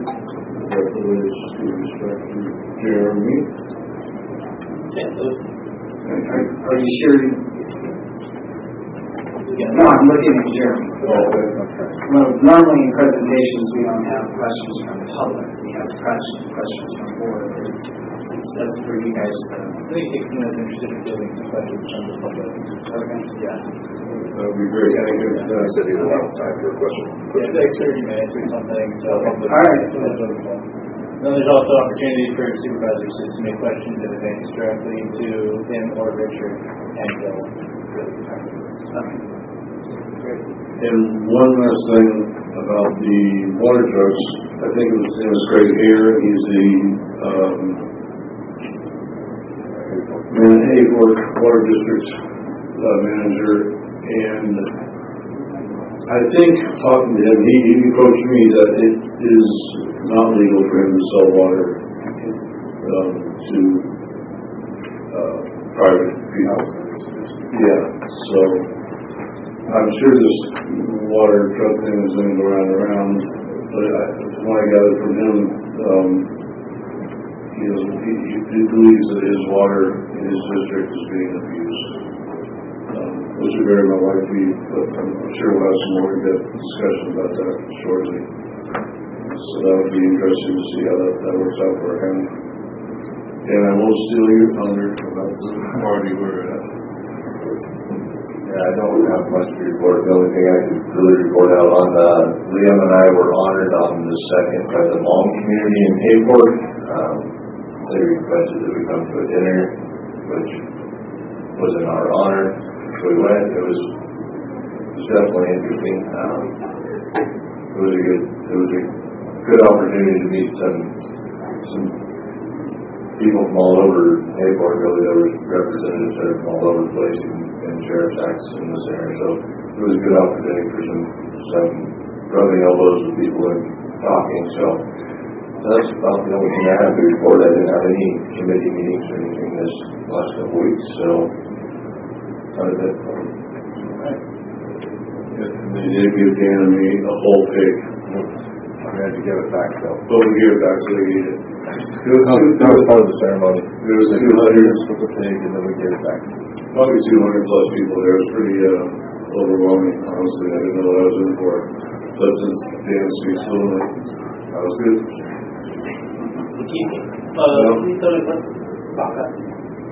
Federal Advisory Committee. Yeah. What's the last day? No, I can't tell you off the top of my head. It's Federal Advisory Committee Association. Okay. Basically any... What TAMWAG was? No. Yeah, no, so if you have an outside organization, part of a formal committee, they have to be approved by the federal government. And so basically during the Trump administration, they did away with all FACA groups, advisory committees. And that it can be very cumbersome because I believe some of the members, they go through some sort of screening process that nobody quite knows what it is. And there are people that you get very surprised that aren't allowed to sit there. They get denied. And sometimes it takes 6 or 7 months to get approval for members. So it's very cumbersome. And this is one of the reasons that RAC committee? Yeah, I think you have to go through the same process. Yes. Okay. So when I was on TAMWAG, which was just a stakeholders group, we were appointed by the Secretary of the Interior at the time. I can't think who it was at that time, but they approached us to stakeholders group, fishing guides, rafters, hotel owners, business people from across the county. But we were somewhat interviewed by the Department of the Interior to make sure that we were in some way qualified to participate in a positive way with positive input to TMC, who advises TRP how to move forward. And it was a good group. It was people that were in for the right reasons. It just didn't work out in the end, especially during the Trump administration. But it'd be nice to have it back. It'd be great to have it back. So one of the other issues is any time that there's an administration change. When it all has to be reappointed, and that's where it gets. And I think then one more thing to have all these meetings where in the middle of the day, most people are at work, and lack of participation, 9 to 4 for any TMC or any of the meetings we might have. It's just tough for people who have a day job, to give up their full day's pay or half day's pay to go to a meeting, especially when everybody else there is getting paid except for them. Except for me. And you. And Keith. All right. Well, thank you for the update. So, I didn't really go into any detail last time I reported out. I was in RCRC kind of in the past, June 16th to 18th. And some of the cool things I learned about there, one of the programs RCRC has in their financial kind of sister entity is a down payment assistance program for first-time home buyers who have the ability to get a loan, but they don't have the money for the down payment for the loan. And so RCRC offers a program to assist with just the down payment only loan. And it seemed like something worth looking into, so I was going to have them send some mailers and packets and maybe report to us down the line on Trinity County's involvement or lack of involvement and the awareness our residents have of that program and some of the other home buying programs they have available. The RCRC, their other financial extension, GSFR, they are starting a broadband effort to kind of combine all the rural counties into one broadband entity represented through RCRC. So I believe that just started the process, and we should have some updates on that in the August quarterly update meeting. While down in Mona County, it was really nice to see some of the other entities and agencies and how they work together down there, specifically regarding a 55,000-acre master stewardship agreement that was done between the 3 neighboring counties and Caltrans and Forest Service, a bunch of trail stewardship groups, and they're doing pretty much all 55,000 acres by prescribed burns. So that's their objective, at least. And it was just a neat combination of collecting a bunch of data, getting a bunch of community involvement, and getting all these agencies to sign off on this agreement. Was kind of optimistic as far as the ability for us and other counties to have so many interagencies and surrounding counties that go into those other agency territories to work together. It was kind of a nice template on how to do that. We learned about some of the new science that they're doing with snow data collection and forecasting for water flows out of the Sierra. They're called airborne snow observatories. They're based over in Mammoth. But they fly over the whole Sierra, they do a snow survey, and they're trying to expand their territory to fly over the Trinities as well, so we'll be able to get more consolidated data on exactly how much water the snow is going to produce. Because you can look at the depth of the snow, but you have to look at snow density and some other factors. And so with some of the fancy LiDAR scanning they do from planes now, they have the ability to get highly accurate water planning. And supposedly once you have high accuracy, you can kind of sell that accuracy to agencies and entities that depend on water forecasting for their finances. And it was just a neat way of kind of using data to save money and forecast properly. Chairman, can I ask you a question? So is there something we can do to kind of help that process along coming to Trinities? Because one of my issues that I've had for a lot of years is we do snow surveys manually or electronically here, but since the snow, having 5 feet of snow at Mountain Meadow is not like having 5 feet of snow at Mountain Meadow 40 years ago when there was 2 feet in Coffee Creek. So the problem is the snow level's higher, so we're still basing it on the same scale. Yep. So if there's something that we can do to help that process along, let us know. The process is happening. Part of it was the expansion of the Sierra Conservation District expanding opportunities, because they work with them and with funding from the Department of Water Resource. And so they are supposedly going to be the gold standard for accurate data set points. There's a couple other entities out there, but I think these guys kind of stole the show. And so they do plan, when I saw the presentation, they were talking about expanding into the Trinity already. It's on their thing. So thank you. Pass that along to them, and we appreciate that. Yeah, we'll do. And they will be able to figure out water percentage per foot of snow.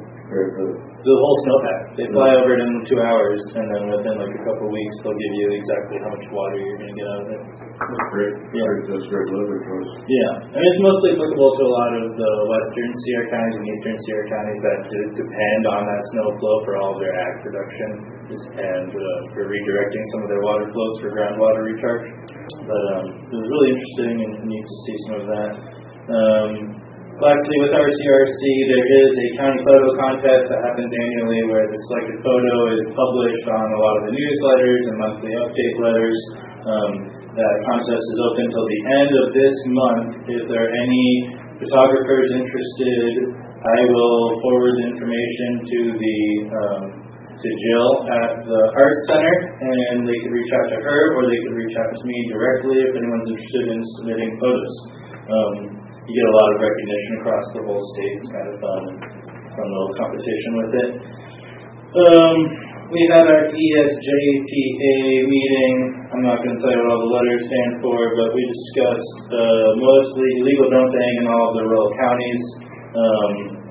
It is very common. We are not the only county dealing with massive illegal dumping. There are solutions coming down the bottleneck, supposedly. One of them being the potential to authorize Caltrans a large budget exclusively for roadside trash. So theoretically, Caltrans will have the ability to collect trash and have a budget for get rid of the trash. Also, on top of that, Caltrans may have a waste yard that they keep at their centers where roadside trash can be delivered to those locations. So it's nice to hear that there are solutions being suggested down there. I had a good talk with Nancy Henderson, who is project manager for the Christmas tree project. And as we were told, it's within 6 Rivers Forest, which does go to Humboldt and Trinity County. They have yet to pick the tree, and so it could be from Humboldt, it could be from Trinity, we don't know yet. But I am trying to organize the production of 1,000 ornaments for the tree.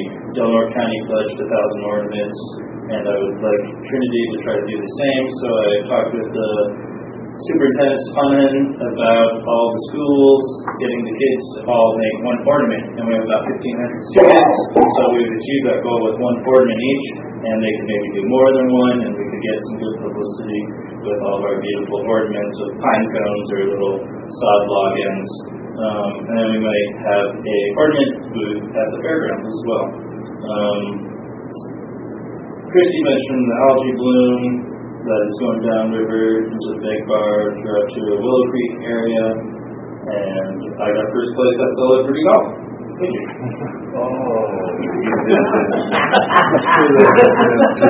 That's all I have to say. All right, so with that, we will go into our county matters. Would you guys like to take a 10-minute break? All right, let's just keep going. County matters. These items include non-routine or controversial matters and are listed alphabetically by department, member of the board, or staff may request that items be heard out of order. Does anyone want to pull these items out of order? Hearing none, we will proceed with Board of Supervisors. 5.1, discuss and or take action to appoint Supervisor Gogan, selection for Planning Commissioner District 3. Oh, let's take a break.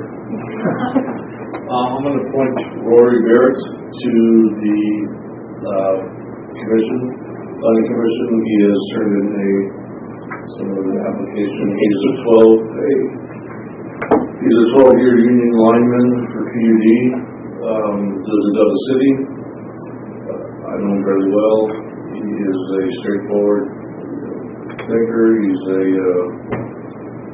little more conservative and liberal, and I think it'd be a good choice. And honestly, Diane Stewart, who has been doing it for a long time, when I took over, she wanted to get out to better time. She hung on for me for the last 6 months until I found someone suitable. And I think I have found someone suitable, and I think this is a good time to make the move with the county plan coming up and all. This is a good time to kind of make the break. She's happy with it, and I think we're doing a good job. And he's Irish, born and raised, so he's got these. How many applicants did you get? How many applicants? It was in the hundreds. We posted the notice in the county offices, and we did not receive any through our office, regardless of what you might have received. That's just my knowledge. No, I didn't receive any formal. I had people come up and ask me. Did somebody know of somebody else?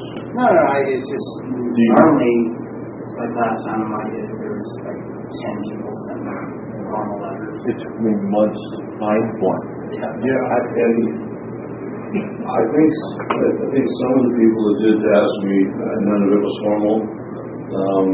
I would say that more than half of those people had a serious agenda, and that wasn't good, and they told no immediately. So I think Rory's non-biased, and he'll be a good, hard-working planning commissioner. So he'll be Make him watch a meeting first? Did you make him watch a meeting first? Yes. Yeah. And he still wanted to do it? It's Federal Advisory Committee Act.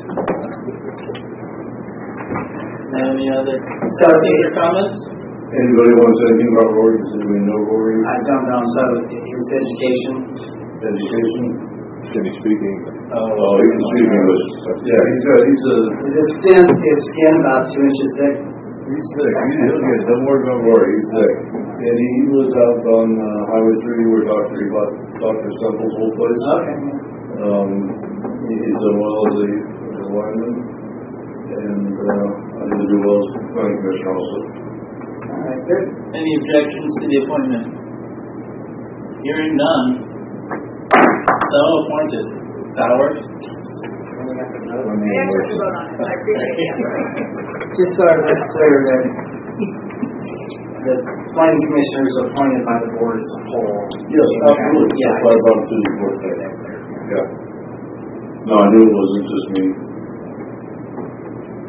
So I will make a motion to accept the application as presented that on Monday. I'll make it. Oh, come on, give it to the guys. I don't know, come on. I'll second that. All right, go ahead, full board. Motion by Supervisor Frazier, second by Supervisor Gogan. Supervisor Gogan, how do you vote? No. No, yes, I'm just kidding. Supervisor Frazier, how do you vote? Supervisor Groves.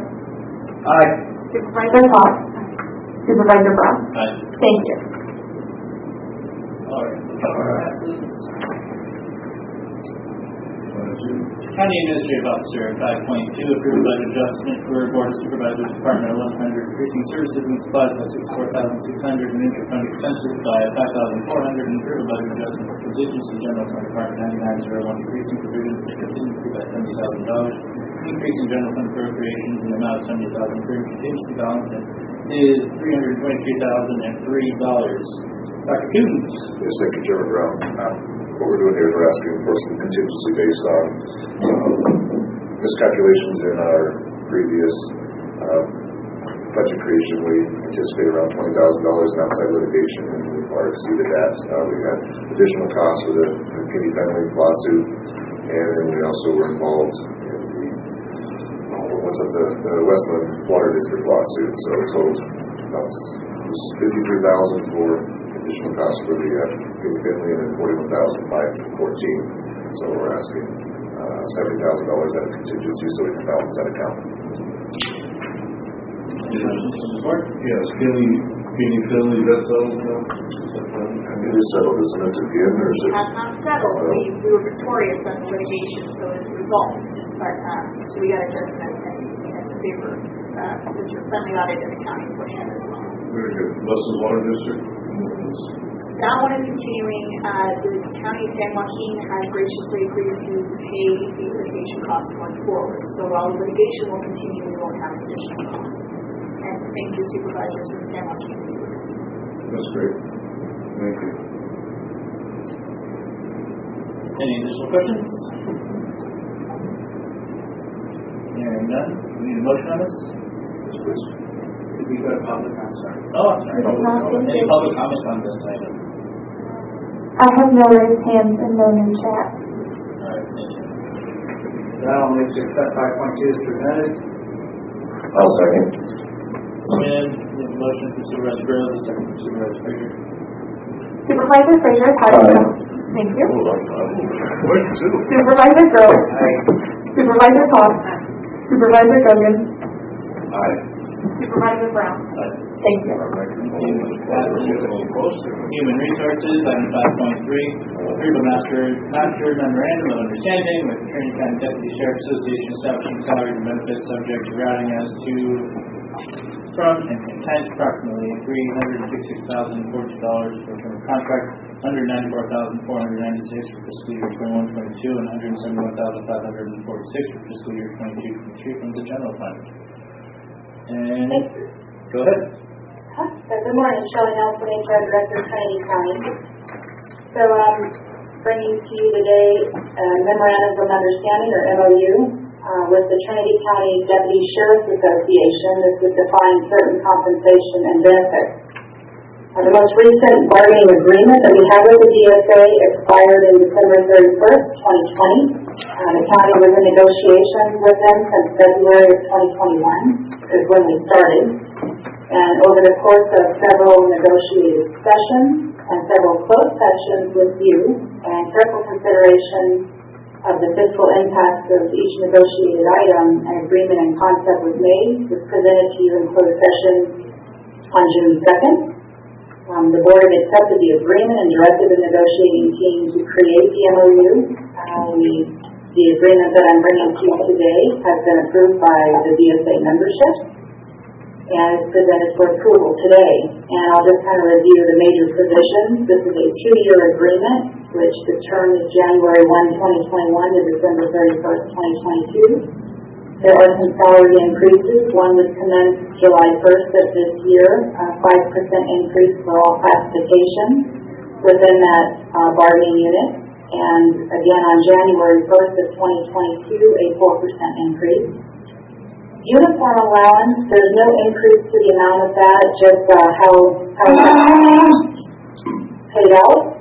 And, that's defined in the staff report.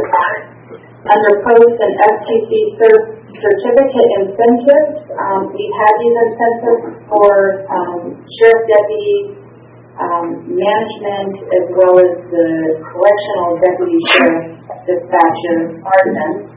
And what we've done is we've expanded this incentive to be allowed to some of the other correctional employees as well. So that's defined within the staff report.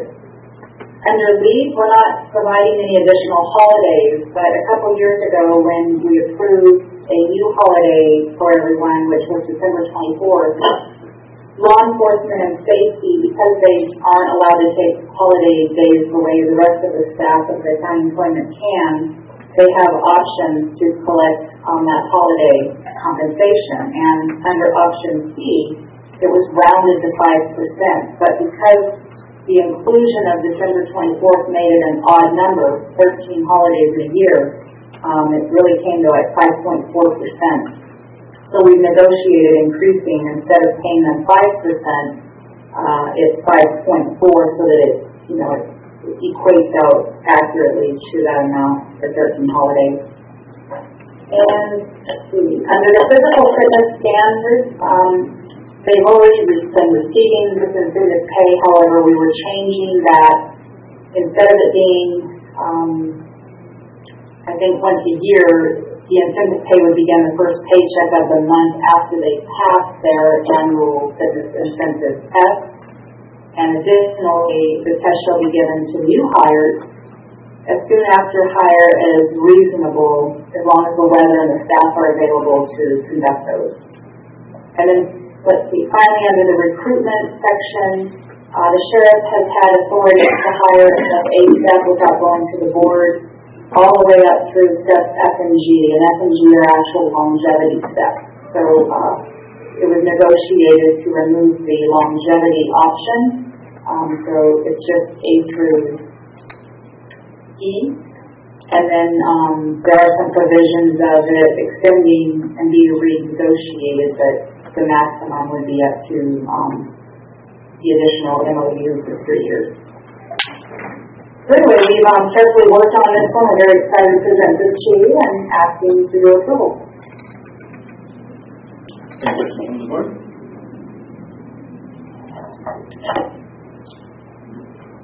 All right, any public comments? I have no raised hands and no new chat.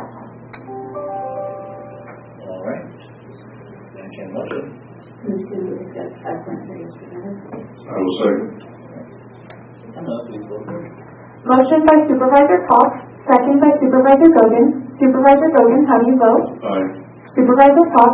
Aye. Supervisor Rose? Aye. Supervisor Frazier? Aye. Supervisor Brown? Aye. Thank you. All right. Now we go to 5.4. Approved master memorandum of understanding with Trinity County Probation Peace Officers Association establishing salaries and benefits subject to routing as to form and content. Approximately $200,017 for term of contract, $64,560 for fiscal year 21-22, $59,942 for fiscal year 22-23, $46,725 for fiscal year 23-24, and $33,790 for fiscal year 24-25 from the general fund. Okay, so we are, I'm bringing to you a 4-year MOU agreement with the Trinity County Probation Peace Officers Association, which defines certain compensation and benefits. Their most recent bargaining agreement expired June 30th of 2021. We had started negotiations with the PCOA since February of 2021. Over the course of several negotiating sessions, as well as several closed session meetings with you and careful consideration of fiscal impact of each negotiated item, an agreement in concept was made. We presented to you in closed session on June 2nd. You had accepted the agreement and directed the negotiating team to create the MOU. This agreement that I have presented to you has been approved by the PCOA membership. The major provisions of this agreement are it is a 4-year term from July 1, 2021 through June 30, 2025. We wanted to recognize some classification titles that have been changed in the past year. So one was the Probation Correction Counselor 1, 2, and Senior, and we had adopted replacement job descriptions. So we're just updating recognition. They are now Juvenile Counselor Correctional Officer 1, 2, and Senior. Under compensation and benefits for salary, the following 4 years on July 1st, 2021, we would increase salaries by 5%, July 1, 22 is 4%, July 1, 23 is 3%, and July 1, 24 is 2%. Uniform allowance, there are some modifications. There's no increase to the amount. Again, it's just how it's being paid out. It's defined within the staff report there for you. We have added a field training officer incentive, which we have not had in the past. This is for an employee who's assigned in writing as a training officer. It would receive the following additional compensation at 5%, and it's only for the duration of the assignment that they're training. It's also understood that there's only one FTO officer, field training officer, assigned at a time within the unit, and that the assignment is typically for a 12-month period.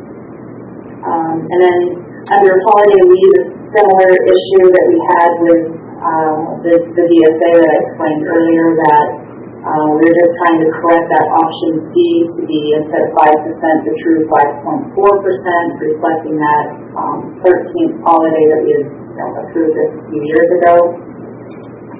Another item here is the countywide lease bank representation. So the county has had a long-standing policy called a vacation lease bank policy, and we have a committee that they would review authorizing leave based on individuals who requested to meet those requirements.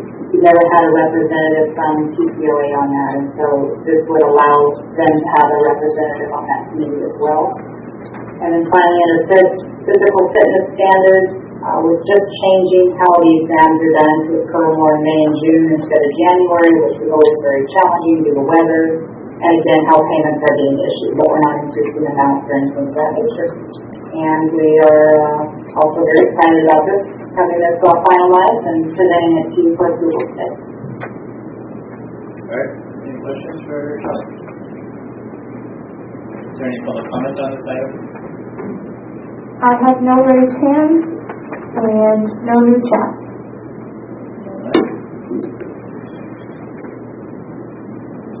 I will move to approve 5.4 as presented. Second. Come up, please go forward. Motion by Supervisor Brown, second by Supervisor Groves. Supervisor Groves, how do you vote? Aye. Supervisor Brown? Aye. Supervisor Clark? Aye. Supervisor Dogan? Aye. Supervisor Frazier? Aye. Thank you. All right, motion passes. Item 5.5, modify the departmental allocation list for building and planning division to read one environmental compliance specialist, 1 or senior, effective July 7, 2021. Approximate cost and salary benefits per month at age for environmental compliance specialist I is $8,988, and for environmental compliance specialist senior, $9,726. 25% shall be charged to the general fund.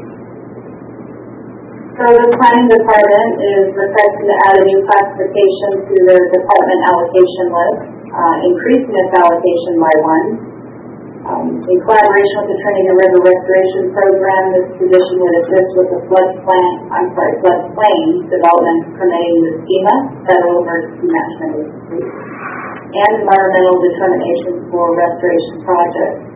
In addition to that, this position would also work on a mining program to bring operations back in compliance with the Surface Mining Reclamation Act. And it would be valuable for the department to have a dedicated employee ensuring that the county maintains compliance with state regulations as well as environmental compliance. And there is money in their budget to fund this additional allocation. All right. Any technical questions? Any public comments? I have no raised hands and no new chat. All right. I'd like to make a motion. I'll move to accept 5.5 as presented. Second. And motion and second. Motion by Supervisor Grove, second by Supervisor Bogan. Supervisor Bogan, how do you vote? Aye. Supervisor Grove? Aye. Supervisor Cox? Aye. Supervisor Frazier? Aye. Supervisor Brown? Item 5.6, pursuant to Trinity County Code Section 2.60.410A, authorize hiring candidate number 4654133 as an eligible specialist at range G171, step C in Health and Human Services, effective July 1st, 2021. Approximate cost and salary and benefits per month for an eligible specialist at A step is $5,168 and C step is $5,603. So since September of 2020, the County Department of Health and Human Services, their welfare division, they've been recruiting to actually fill 6 vacancies in the eligibility specialist training 1 or 2 series. As of today, we've successfully hired and filled 3 of those vacancies. From the last round of interviews, the applicant that scored the highest amongst the interview panel has 21 months of experience in the current classification as an eligibility specialist 1 from a different California county agency. In addition to that, the applicant has experience as a case manager, is familiar with the C4 software system, which is very useful for our department, and they have the necessary eligibility determination factors associated with the department's program. So this applicant's experience and knowledge is proving to be a great asset for the department, and we would like approval to offer above A step at C step. Any questions from the board? Any public comment? I have no raised hands and no new chat. All right, give it a vote. So moved. I'll second. We've got a motion from Supervisor Grills and a second from Supervisor Cox. Please hold forward.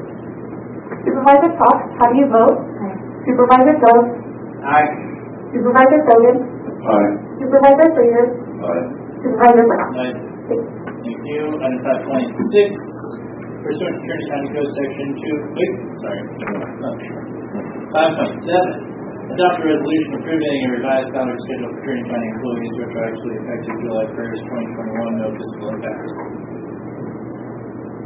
So back on June 2nd, I had brought a resolution to the board which was passed. It was 2021-057. We had needed to update the salary schedule, which was Exhibit B, because several salary changes were occurring with negotiated bargaining units effective July 1st of 2021.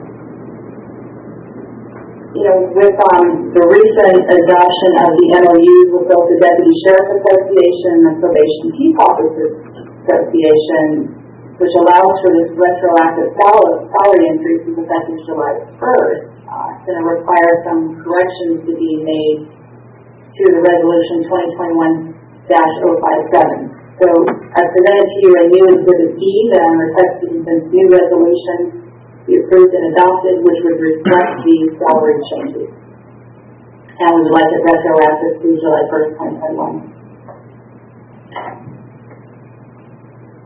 Any questions from the board? Any public comment? I have no raised hands and no new chat. All right. No? Anybody want to do a motion on this one? Come on, Jill, go for it. So moved. I'll second. All right. Go ahead, Emma. Motion by Supervisor Cox, second by Supervisor Grove. Supervisor Grove, how do you vote? Aye. Supervisor Cox? Aye. Supervisor Bogan? Aye. Supervisor Frazier? Aye. Supervisor Brown? Aye. Thank you.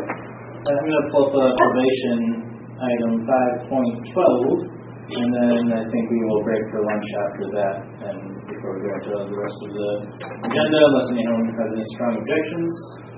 Hearing none. Probation 5.12, approved budget adjustment for probation department 2,400, increasing revenue by $19,764 and decreasing fixed assets by $6,805. Approved budget adjustment for contingency department 9901, increasing provisions for contingency by $26,569.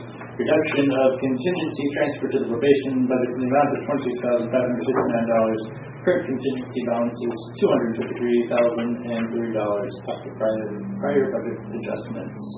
I'm not sure if the staff member is on since I moved it. Oh, okay. Robbie, you have Hi there. Yes, we had an issue with our boiler failing, and we had requested contingency funds to give us the funds to replace that. As it turned out, the actual final cost was less than we had anticipated, and then on top of that, we actually got an insurance settlement to pay for the vast majority of the replacement. So basically what I'm doing is recognizing that insurance settlement and returning the unused funds to the contingency. All right. Any questions from the board? Is there any public comment on this item? I have no raised hands and no new chat. All right. I'll move to approve item 5.12 as presented. Second. Go ahead and pull the board, please. Motion by Supervisor Brown, second by Supervisor Frazier. Supervisor Frazier, how do you vote? Supervisor Brown? Aye. Supervisor Grove? Aye. Supervisor Cox? Aye. Supervisor Logan? Aye. Thank you. All right. We are going to break for lunch, and we will be returning with planning and zoning, item 5.8. And I believe we will return at, let's go with, what's 2:15? Does that work for everybody? Is that okay? Is that too long? That's too long. 2 o'clock? Is that good? All right. We'll be back at 2 o'clock. Thank you.